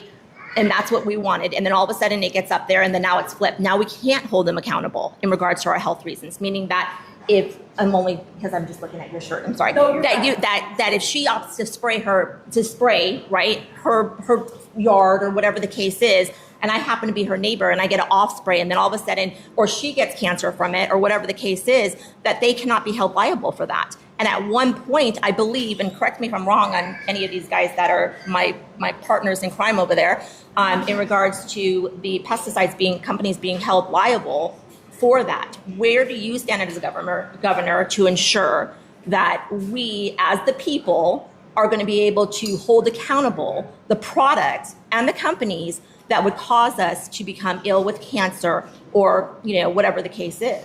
Yeah, your Constitution guarantees you that right already. If you're talking about the glyphosate bill, I'm still confused about what you're talking the MAHA flip. Don't want any more information on that. I'm already confused on what you're saying with the MAHA flip. But originally, I thought the language in that bill was benign, right? And I voted for it in committee. After I talked to several folks and got a little more educated, especially after I saw the federal government try to move on that bill to make it nationwide, I realized what they were doing is trying to put all of the liability back on the farmer rather than on the big chemical company. So do you not feel that that is a potential issue for that, considering that if that particular farmer chooses to move forward with using something like that with neighbors that are around them at that point that are receiving the not so much benefits of the pesticides as a whole, then where does that sit? Yeah, I'm not sure what you're wanting me to say, ma'am. I have, if I do something on my property that is detrimental to your property, you have a right of recourse with civil action for it in the state of Tennessee, right? And I think that's what you're describing, Yes. right? Yeah. Yeah, so I can't give you some specific on it, but if I put, I'll give you some made up example. If I had 100 acres and you had 100 acres and I put 1 million tires on my 100 acres, it's none of your business. Mm-hmm. If I start burning those tires and you have to breathe it, it becomes some of your business then. Does that help? That helps. Yeah, that's my view on it. Anyway. Yeah. What is your stance on protecting the privacy of Tennesseans and speaking specifically to real ID and flock cameras? Yeah, I'm not a fan. I still don't have the real ID. I think that was stupid. That was, we took federal money to push that through. I don't think we should have done that, the whole real ID thing. We had Tennessee driver's license. We didn't need to mess with that. We had issuance of other ID if you couldn't drive for photo ID. We didn't need to do that. Automatic license plate readers, bigger than Flock, right? Because whatever companies, Flock's just the most well-known. I think it's a huge Fourth Amendment problem. That's one of probably the top 3 or 4 topics in the state right now, and it should be. I think it ties into the whole data center or hyperscale data center and the AI. I think that there's a group of people that want to monitor your every move, your every word, and your every expenditure. And I think that is Fourth Amendment problematic, first and foremost. I think that it is also problematic in the view of a monopoly because Article 1, Section 17 or 19 says that perpetuities and monopolies are not good for the existence of a free state and should not or shall not be permitted, shall not be permitted. And so if your county or if your city writes an agreement with Flock Camera, if I were Flock Camera, they have really given me a monopolistic view to collect that data because I'm monetized. We're not just helping the sheriff find a stolen car. We're collecting all y'all's data, and then we're selling all y'all's data for whatever value there is to that. While I don't understand all I know about that, I know it's happening. And so then you've got the government with the company in a monopoly, and that makes it even worse. And then I guess the third concern that's come up lately about the flock cameras, all your guardrails and telephone poles and all are supposed to be installed by a design feature. And a lot of that's an impact thing, right? So that if you hit a guardrail, it doesn't do more damage than what you would have suffered if it had not been there, right? I don't know that we've been evaluating that for these flock cameras. So there's a little guy, he's not a little guy, he's this tall. The guardrail guy. Have y'all ever followed him by any chance? It's interesting. He lost a daughter in an accident and he got into improperly installed guardrails. And so he does evaluations and stuff on them now. And so as he puts his interest into impact and damage from impact, he's raised that question. I think he's got a really good question. Have we done an engineering determination on the impact of those cameras if you end up hitting something? The flock camera thing, or the guardrail thing, let me go back to that just a minute. One of the most recent times he interfaced with me, because he'll call the state rep or whatever, if he's in my area, he'll say, I found a section of guardrail down at Caney Creek, it's the last one that he called me on, and this may be a half-mile long, and it was missing 121 bolts. So there's probably 900 bolts in it, or 2,000 bolts or something, I don't know, because there's 4 bolts in every connection. But if you don't install the bolts, the system doesn't perform as the system was designed to, and that's his concern. And then when I saw it, I thought, well, wait a minute, every one of those bolts probably cost $2. So that contract that we paid, somebody pocketed the $2 for the bolts they didn't put in. It's a problem. So it's worth checking out the guardrail guy. Did I answer your question on the Fourth Amendment? Yes. Hey, Monty. I just want to preface this by saying I'm kind of like Noah, a little slow of speech, so kind of bear with me here. I'm concerned about the sovereignty of our country, even more so here than any other time. Mainly about this National Defense Authorization Act called the NDAA. There's a section 219 that you might be aware of. I'm not. I've not read it. Yeah, I understand the impact, but there is one small spot of it that it's the United States Israel Defense Technology Cooperation Initiative will require the U.S. to share intelligence with Israel and establish a system of weapon research, development, and production, particularly in the domain crucial to warfare in the modern age, artificial intelligence, autonomous systems, and various other fields of high defense technology. I feel like merging with another country is very dangerous. And even though this is a Congress type of thing, what's your thoughts on all of this? yeah, I think it's stupid. I think you should be writing your congressman and telling you're going to fire them if they vote for it.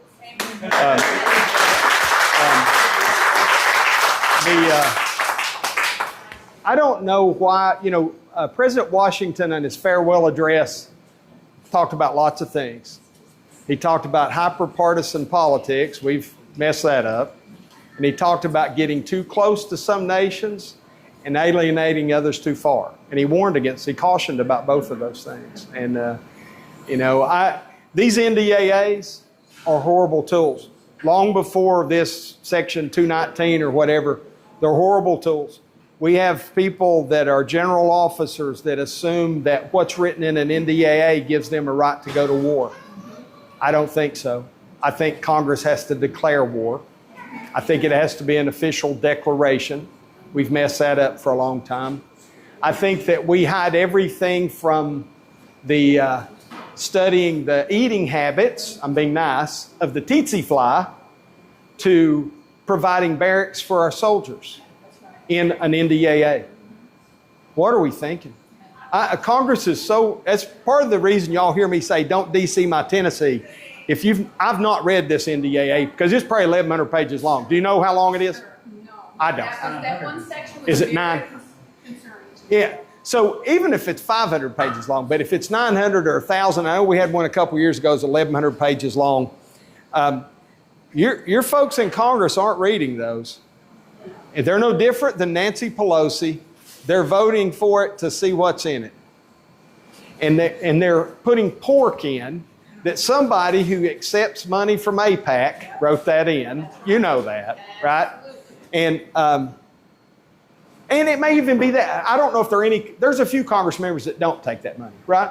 But Very few. but there may be some contractor, some defense contractor that's giving an incentive to get that written in. So it may come from anybody. Sure.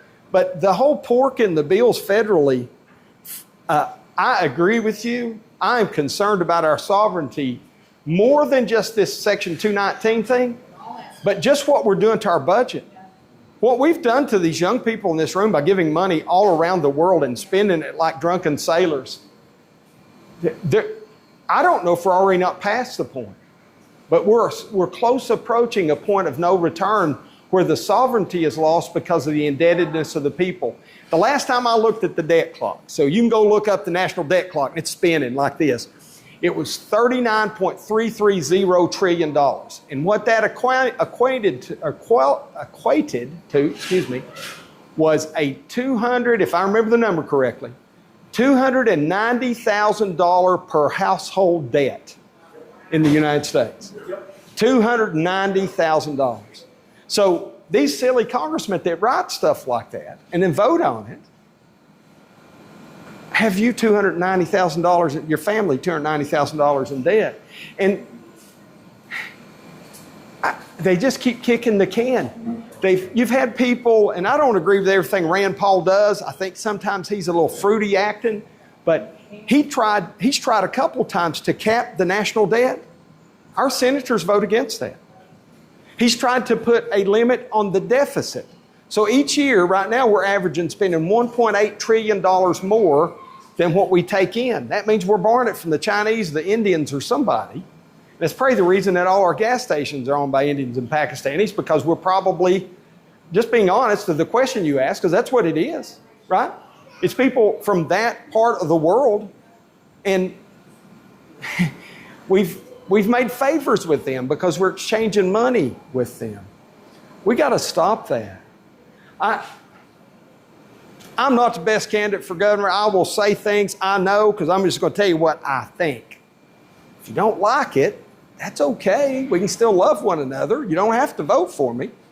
But we better come to a realization of what we're doing with our debt, in not just nationally, but in Tennessee.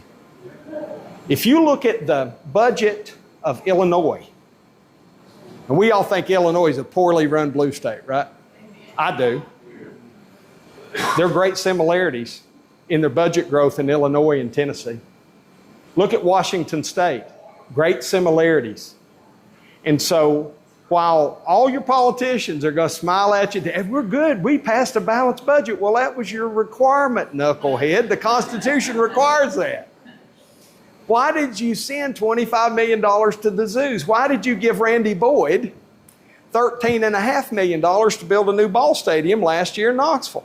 And why this year did you put additional money in it so that where the ball stadium used to be, at what we call the Dollywood exit in East Tennessee, exit 407 on I-40, to recondition the ground there so that we can put other industry in? You're going to pay for that. It just keeps coming. And we talk about public-private partnerships as a soft word for it. What it amounts to is corporate socialism. And we're training companies that if you'll come to Tennessee, not just for our liberty and less government, not for our quality of life, not for our rivers and our forests and our farms, because those are our big advantages, I think, but about every 10 years, if I'm company A or B or the Titans or whatever, I may come over and say, Mr. Commissioner, we're thinking about moving to Sheboygan. Is there anything you can think that would keep us here? That's happening. And yet, you can't use your raw milk to bake cornbread. It's crazy. And we've allowed that to get upside down. So, thank you. That's a great question. Thank you. Mr. Fritts. Just Monty. Well, you're older than I am. We're supposed to respect our elders. So allow me to Wait a minute. Allow me to be respectful here. All right. So I'm a farmer here in Wayne County, and we're looking at making a change from the row crop thing to and the lady brought up the raw milk. What do you see that you could do as governor to help with us being able to market and sell that to individuals, bring the user closer to the farm. Because, there's legislation now that, we're not allowed to sell raw milk to people. Yeah, I think it's more than just raw milk. I think that there ought to be a bias of favor on every state facility, whether it's a school or a penitentiary, to use Tennessee-grown products. And so when I asked about that my first year in, because there's actually something I ran on. There ought to be we have this Pick Tennessee thing, but that's a really little bitty list of stuff. You all have looked at it, right? And it's more of a website that we're doing something, right? So your beef, if you raise cattle, ought to be preferential, not just to Argentinian beef, but to Florida beef. Right. And when it comes to state tax dollars buying it for something, whether that's for a school or whether that's for a prison, a hospital, or whatever the case may be, I think we've got some work to do there. Now, the attorneys, state attorneys, will tell you that gets into a constitutionality problem. I don't think so. I don't think that's a Commerce Clause thing. I think we need to test that. I think we need to push that limit. I agree. And I think that we, again, back to the taxes, we increase the size. Here in this part of Tennessee, and especially if you go west, a small farm might be 500 acres, right, or 1,000 acres. In East Tennessee, it's 50 acres or 100 acres, right? So there's a little bit of difference in that. And we expanded the whole Greenbelt thing so that you could have more than 1,500 acres, right? And which is a good thing to do. I think it's probably time that we took it the other way some too. Rather than just 15, we ought to probably take it down to 10. There's a lot of, I don't know how much your small farms are, but there's a lot of people that do what I think you do that probably have 8 and 10 acres, and they raise a couple cows and a few goats or whatever, and they do it very cleanly, and they rotate them around. And you all may do this, Katie may do this, and she may have told me and I don't remember, but there are some of the organic farmers that have a route that they take the cows and then the sheep and then the chickens. Yeah. You have to be able to move poultry on top of your cattle and move on a daily basis in order to truly work the land back into place with the natural native grasses to move your back again. And some people are doing that with really small farms, I think. We have 42, and that's what we do. We move our pasture chickens twice a day. We move our cows, our dairy and our beef cows every single day. And so, yeah, I think that as a whole, if you end up being governor, right, it's one of those things that you're going to hear that a lot more of. There's going to be a lot more small family farms that are like on that 5, 10, 15, 40, 50 acres that are going to want to practice these, and they're going to want to utilize as much clean practices as possible going forward. Yeah. So Bill, on what you're saying, I think there's a shift from the consumer to want to know where their products are. Yes, I'm just about done. I'm about exhausted. Can I ask you a question? Yes, sir. What should we do to help you do that? I don't know. I can't answer that. I don't have all the information. I don't. So when I talk to a farmer who does chickens, I think we should have an open market. yeah, I think I should be able to sell my product. If they're willing to buy it, I think I should be able to sell it. yeah. If they trust me enough to come on my farm and see the cow where their milk's coming from, run their hands, you'll help squeeze that tit, squeeze that milk out some and everything, and they trust that enough, I think I should be able to sell it. Yeah, if we name Same way with my beef and my pork. if we named that the Squeeze Your Own Tit Initiative, we'd get lots of publicity. And I'm kidding. So I talked to a chicken farmer the other day, and he's a young guy, and I don't know how many chickens he has in his chicken houses, but he's having lots of trouble with Tyson, and what's the other big chicken? Yeah, it wasn't Avigen. There's another one. Everything's fried. Maybe. And he's having trouble out of them as buyers because they're taking advantage of the small farmer, and he said he thinks, his opinion is, they're trying to put him out so they can own his chicken houses. Corporate America, I'm a capitalist, but the Bible says the love of money is the root of all evil. And part of the reason that we don't make our own socks, underwear, and t-shirts anymore is because the greed of American companies went chasing after China and Guatemala. And we've done a lot of that same thing in our food system. Yep. Yep. And we've sacrificed nutrition to be full. Yeah. And I think there's a nutrition value based on proximity, because if you have to ship food from a long distance, you have to do something either while it's in the ground or after you pick it, pluck it, or dig it to be able to keep it till you get it thousands of miles away. And we ought to be pushing in our hospitals, our jails. Again, I mentioned jails just because it's something the government pays for, prisons, schools, to use as many Tennessee products as we possibly can. Because it keeps it closer to home and it benefits Tennessee farmers.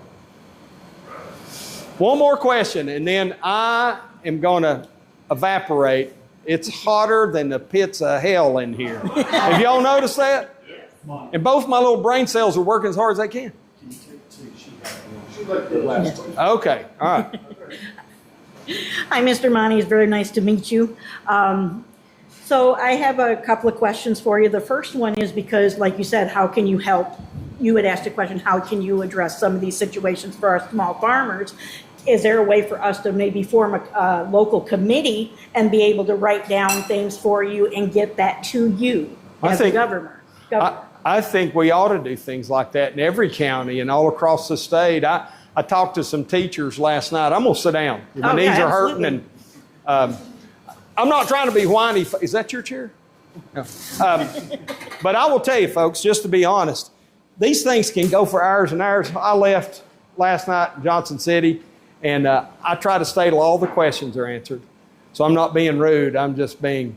Well, you look tired, so we got you. Yeah. We got you, because I'm a former educator as well. I'm a transplant from Michigan, been here 6 years, and I love it here. I love Tennessee. Yeah. I taught for the Michigan Dyslexia Institute for 13 years, Yep. and 1 out of every 4.5 children are dyslexic to a certain extent.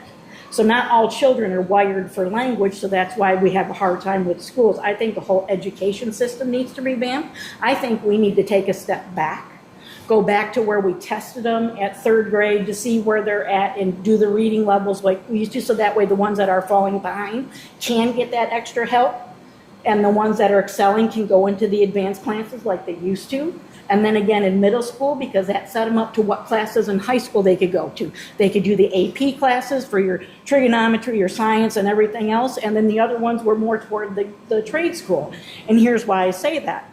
Because years ago, they based the education system off of Japan and now India. Well, my son, Jacob, who is now 32, wanted to go study in Japan. And they told him he would have to pass their exam first to see if they even qualified to go to their colleges, because they have to qualify. The Japanese school, the students in Japanese have a very high suicide rate because they don't want to dishonor their families. So I think we need to go back there, because that would actually set up for the kids that do struggle. They would have a way to go to trade schools and learn a skill versus feeling defeated like they are now and wanting to drop out. Yeah, I would only, of all that I heard, the only thing I'd be cautious about is we can't pick career fields for kids. We should let me finish. We should allow them to be exposed to them. Right. But never. Some of those other countries, the Japans and Chinas of the world, they push the child based on what their aptitudes are. That's not the testing. That's not an American thing. No, it used to be. Because I did it when I went through high school. It used to be. In Michigan, though. Mm-hmm. It ain't that way in Tennessee. Because we don't want to bring that to Tennessee. Well, yeah, but then, but anyways, we can expand on not that being later. mean. Yeah. But okay, it's not an American thing. It's a communist thing to take a child and say, this is your aptitude, you have to go do that. But it's also unfair for a child that struggles to have to take trigonometry when they can barely understand algebra. Okay. Yeah, you know what I'm saying? So Okay. there's a coin to each side for that. Yeah, that's probably a little bit of apples and oranges. Right. But anyways, okay, and then the second thing you touched on, the prison system. My husband works for Core Civic, and he does transportation. Mm-hmm. And the prisoners there all get iPads, so they can video call anybody they want to because they have access to the internet. 2 weeks ago, they discovered 8 5-gallon bucketfuls of drugs and cell phones and other paraphernalia out of 2 of the pods that were there. Which prison's he at? Civic Core South Central in Clifton. And the thing of it is, if the inmates have iPads where they can contact the outside world, that's how they're getting it in. Why do they have iPads? Yeah. I don't understand why they're being given something as a toy, as a reward for doing something wrong. Yeah, I would agree with you, ma'am. I'm not a big fan of Core Civic. You've probably heard me talk about that. I think the incarceration of human beings for profit is a wrong thing. I think that while there are many things the state needs to contract out to industry to do, incarcerating humans is not one of those.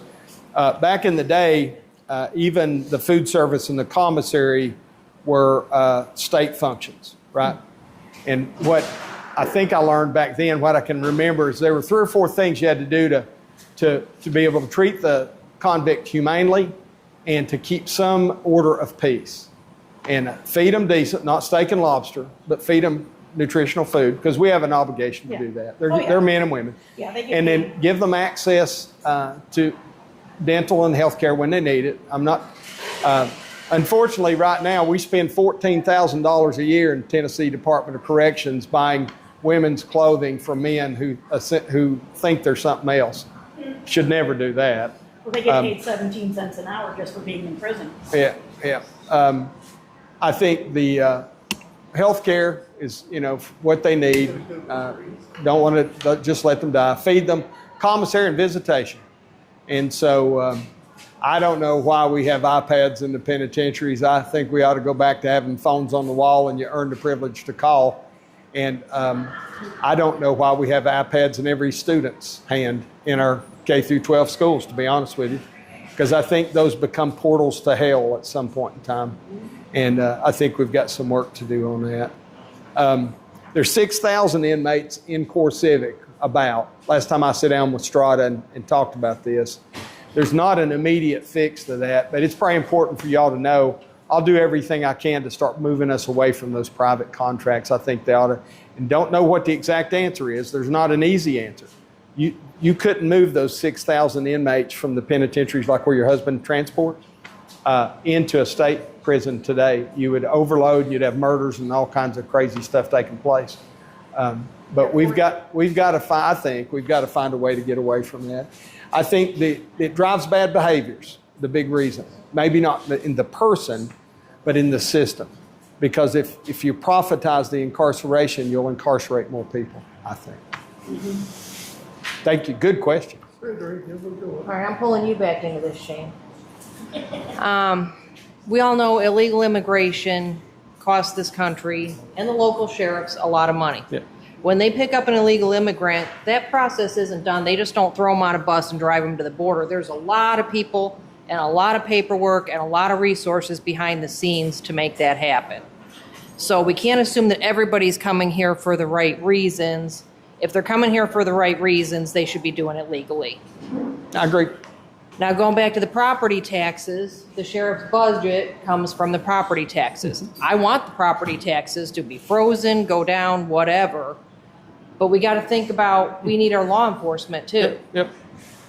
So you were talking about $34 million that was being voted on for state law enforcement. Mm-hmm. What happened to that money? Did it get voted through and they got it? And are there any grant programs that help local law enforcement with bulletproof vests, forensics equipment, helmets, whatever the sheriff needs? Are there any state programs that help the sheriffs here? There are. Let's go back to the property tax first so we don't leave that one untended. What we offered, the bill that I offered wouldn't have cut your local funding any. It would have stayed where it was because it assumed the value at that time. So lots of the property assessors, lobbyists didn't like it, but it wasn't going to cut the dollars any. They stayed the same, but it would have protected in the future, right? Because I think we all should be pursuing efficiency in government. Grants. There are grants. Probably the biggest grant we have going on law enforcement right now is the SROs. I'd say it's not even close with anything else. Pay for the SROs. And I think that's $75,000 a year. Yeah. Yeah, and so that you can use that money for vests, shields, radios, guns, or persons. And that's probably the biggest grant in the state right now. We had to go back and change a couple things on that because even though we funded that for 1,850 positions statewide, there were only about 1,200 of them filled. And so we made a couple changes 2 years ago. I thought they ran out this year. If they don't, they'll run out next year. That would have allowed folks who had retired under a TCRS pension to go back without being penalized and work. So there's a concept in Nashville, and this gets to the grants. There's a concept in Nashville, especially in the treasurer's office, that when your sheriff gets his points in for TCRS and you retire, that it's not really his full retirement. That if he decides to go to the next county over and become an SRO, you still want to help kids and all that, got all the skill set. That we can't just let you keep all your pension and make a salary, which I think is a ridiculous thought. We do that a lot. We had to argue a lot with the treasurer and the governor's office to get that through. Doggett, actually, Clay Doggett from just west of here was the one that actually got that passed. He and I both had a bill, but we got that passed. Keeping money at home is optimal. Right now, we have become dependent upon grants because you send so much more of your local tax base to Nashville. And that's detrimental because, I think, because if there is a grant, even if it's a healthy, robust, lots of money grant program, whatever the sheriff applies for or whomever, in, a school system, whatever applies for a grant, it comes with conditions on the dollars. Well, whose dollars are those? They're yours if it comes from this county. And I don't think that works really well. And it has trained us to stick our hand out to Nashville and send more money to Nashville. So many of these career politicians, state politicians, will tell you, we want a big grant program, so we've got to raise the budget. Well, why don't we just leave that money in the counties? Real estate transfer tax. I don't know what it is for this county. 30,000 people in 16. Oh my goodness, I had it way off. So it's going to be much. My county's about 53,000. So it was. That's probably going to be somewhere in the double-digit millions of dollars in real estate transfer tax. I don't know how much real estate you all have processed through here, but all that goes to Nashville. Your courthouse does it. All the money goes to Nashville, and they trickle like a percentage of it, 1% of it back here. When we move to try to, if we're going to keep a real estate transfer tax, I'm not really in favor of that, to be honest with you. But if you're going to keep it, just leave the money in the county where it's generated. And then you've got direct access to your county commissioner or city council or whomever. It's much easier to get a hold of them than at most of your state reps. And your sheriff may live 2 blocks down from them to be able to have that conversation. So all around your question there, but there are grants for things now. Ideally, leave the money in the county, my worldview of it. The retention part of it that he talked about is much of the problem is that if he hires a really great young man or woman, I suspect, I'm not trying to speak for your sheriff, if I were sheriff and I hired a very good young man or woman at age 25, maybe they're an Army veteran or a Marine Corps veteran or something, and they come to work, and if my county had a deputy salary of $46,000 like Loudoun County does, or $51,000 like Rome County does, with really good insurance benefits. Our county pays pretty well for deputies on par with other rural counties. You can't compete with $70,000. And if that trooper wants to go to Shelby County and work some overtime, they can make $90,000 or $100,000. That's hard for you all to compete with that. It's good for the individual, right? You're happy for the individual, but where the real cost, I think, and understand supply chain management come for that, is that the reciprocity of that taking place.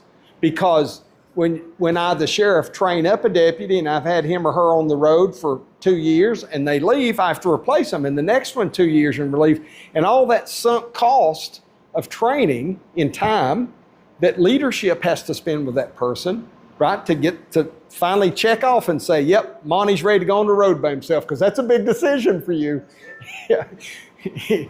I've known Monty. I don't know that I want him out there by himself. I've got to make sure he's completed the checklist thing. And that is a high cost in time and dollars. Homeland Security draws from that same pool of people. We added some positions there. Necessary function, every time somebody threatens to kill me, the good Homeland Security people go check into it, right? That happens from time to time. And I appreciate that. But I think their base salary right now is right at $80,000. And so you have a hard time competing with that in the counties. Last thing I'll offer is this, and I don't know what it did to your jail. Don't know how it affected CoreCivic in the private pens, to be honest with you, completely. But a correctional officer's job is a hard job. And so retention was so bad in the state prisons, the state-operated prisons, Morgan County, Bledsoe, West Tennessee Regional, all that in many cases, you had men and women working double shifts, it seemed like every day, right? And so that's dangerous for them. It's dangerous for the inmates. It is. And so it was a basic double in the salary. I think the correctional officer went from $35,000 or $37,000 a year to $60,000 plus a $5,000 bonus. And I think it's $62,000 now. Well, in many cases, some of the jailers were qualified to go. Did you lose jailers to that? Yep. Because you can't pay a jailer $60,000. You probably can't pay your road deputy $60,000. Yep. Not with 15,000 people in the county. Yep. And the only ones that can weather that are the Nashville, Metro, Shelby County, Knox County, maybe to extend Hamilton County, maybe Clarksville, Montgomery County area, because they have a bigger revenue base. And so that all gets to the whole centralization of government. Because if you're having a hard time hiring the best, it's hard on that work. So I think we got to push that back, leave the money in the counties as much as we possibly can, and limit to what the constitutional behaviors of the governor is to take those dollars in. That will be my focus on the first budget, is nothing outside the Constitution. And that might include some infrastructure development, because I think that is constitutional, whether it's roads or EMTs. So when you all hear me talk about infrastructure, it's easy to get to sewage and solid waste and roads, right? We think of those things immediately as infrastructure. But your infrastructure is also that emergency medical technician, because you may be an hour from a hospital. How far is your hospital from here? Here it's in town. It is in town, and it's a full, got emergency room and everything. Yep. No, it just has emergency room. That was going to be my question. Yep. That was going to be my question about the hospitals. Yep. In my opinion, this hospital is failed. Yep. It will be shut down. Who owns it? The county? County owns it. It's managed by Murray Regional, which in my opinion, they have no desire to keep it up and running. It is no longer, in my opinion, a hospital. It's an emergency room, and it does testing. I know there's a lot of other rural hospitals suffering through the same thing. Do they deliver babies at your hospital? We do not. So where do you have to go to deliver a child? Out of state or out of county. How far is that? Okay, so if she has, whenever we had children, she had issues. There's no way she could have made it an hour. Okay? If I have a heart attack right now, they're going to life flight me to Nashville, so now I'm going to have a bill for at least $70,000. What can you do as governor to help us get this back up to one being a full-fledged hospital? And allow us to get physicians here to take care of the people of the county that really need this. We have a very old population here. And I was having a conversation with a gentleman today who says, I cannot drive at night. I really can't drive to Savannah. I need something here. So this is very much needed. Yep. Yeah, so I think we've done a couple things that have been detrimental to hospitals in Tennessee. We have a certificate of need process that you have to get the government's permission to open a hospital. So many of the hospitals will say that they're supportive of that CON process because it protects them. They don't have to worry about the competition. I think competition's healthy. I don't know that competition's an option for you here in this size county, to be honest with you. I think that pulling folks in to do the work, I think the whole liberty and less government, the lower taxes, the less government restriction is helpful. At a national level, we have so messed up what everybody calls health care. It's two things. To use the buzzword, it's healthcare delivery, the doctor, right? And it's the insurance company.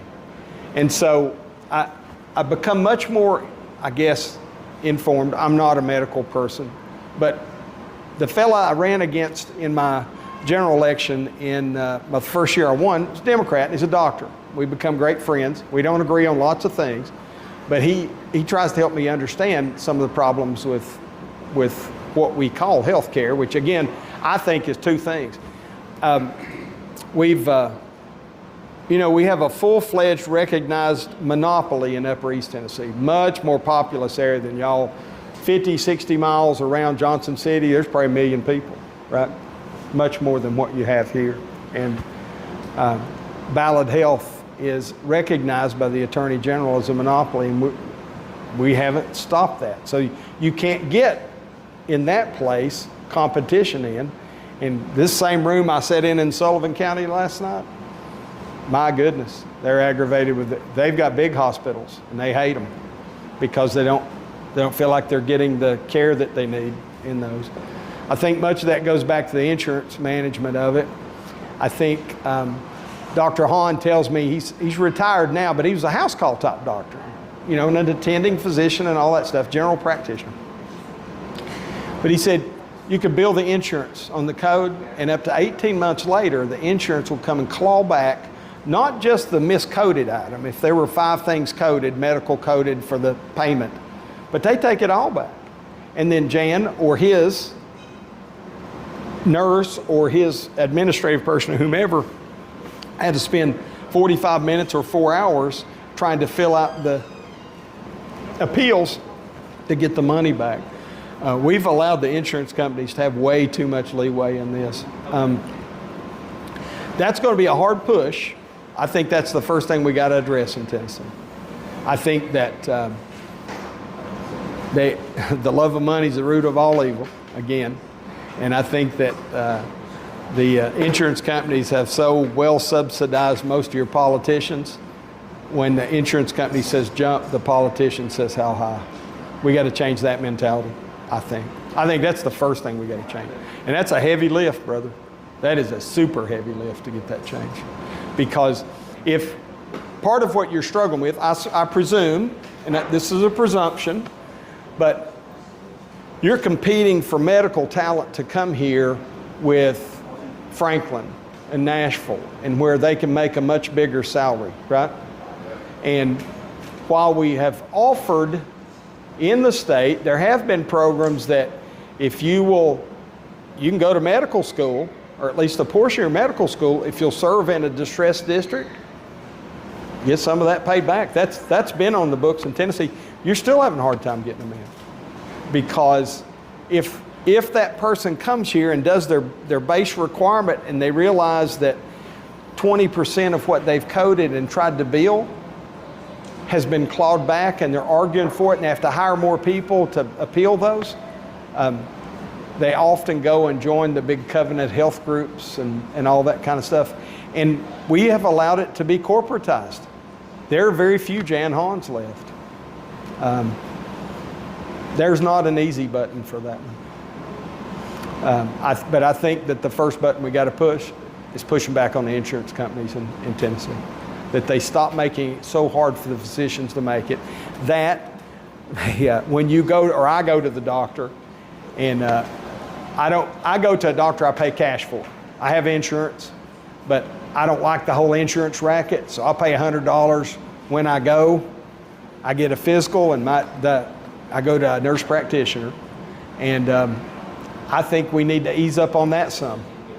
I think that if we enable the nurse practitioners a little more leeway to service their patients without a required oversight for a doctor, I think your healthcare expands a little bit. I do, and I think we need to do that. I get lots of letters and emails and stuff as a state rep about that and as a candidate now. And I think that's a good move for us. That's going to be a little bit of a battle with an insurance company as well. It's going to be a battle with the hospital association because they're thinking liability, right? They're thinking if they allow a nurse practitioner to administer at this level without the oversight of a doctor, you know, more or under more conditions, that they always think risk management, and they're going to push back. The physicians associations are going to push back. But I do think that's the right thing to do. And I think there's a compelling case if you ask the average Tennesseans. Again, the lady I go to is a nurse practitioner. All her customers or patients or whatever you call them, I'm sure, they don't feel like they never see a doctor. The doctor's actually only, Debbie turns in her paperwork, you must do this. I see you nod your head. And she just turns in her paperwork and they look over it, but there's dollars required from them. Yes, but the dollars, and they also, then they have to sign off on that check that comes out. Yeah. So I think that's a way too. And you know, some people, when they hear me say that, they're going to say, oh, Monty, you're okay for diminished health care in the rural communities. Not at all. I trust this lady that's my nurse just as much as I trusted the guy that was my doctor for 30 years. I think we're... Healthcare if it's not available. Yeah, you don't have it if it's not available. Yeah. Literally, you don't have it. Do you have how many doctors do you have practicing in this area? One. He just came in. And he's a general practitioner type, family medicine. He has two nurse practitioners under him, and then we have another nurse practitioner with 2 more. Is he associated with like a Covenant Health or something, or is he an independent? No, he's under Murray Regional. He's He's under Murray Regional Healthcare as well. Yeah, that's become the common thing, hasn't it? Couldn't the family hospital team up with the VA? Oh, you need to go. I got a couple questions. One, I'm truck driver. I'm sitting down and I feel much better now. We haul a lot over West Tennessee, a lot of Middle Tennessee, some over kind of East Tennessee. But up down these roads, they're bad. They're real bad. And the only ones that ever gets fixed are the ones up around Nashville, and they tend to not be in as bad a shape as what the ones I see in other places. And the other thing something that's already been touched on, you're talking about like the highway patrol and stuff. I look around and they've got Mustangs and they've got all these things, these big high dollar vehicles. My sheriff cannot pay his people what they need. And then I look at the TWRA, I'm a big deer hunter. I look at TWRA and they have got ridiculous amount of vehicles and all this money's been spent, and then it's illegal to, you can't put no salt out because of CWD, but now we can bait because they figured out how they can get some money out of it, so now the CWD don't matter, and I think that's a big tangled mess, and I don't know as far as governor if there's anything that you can address any of that stuff. Let me start with the TWRA just a little bit. Denise, my wife says we're about to run out of time. TWRA first.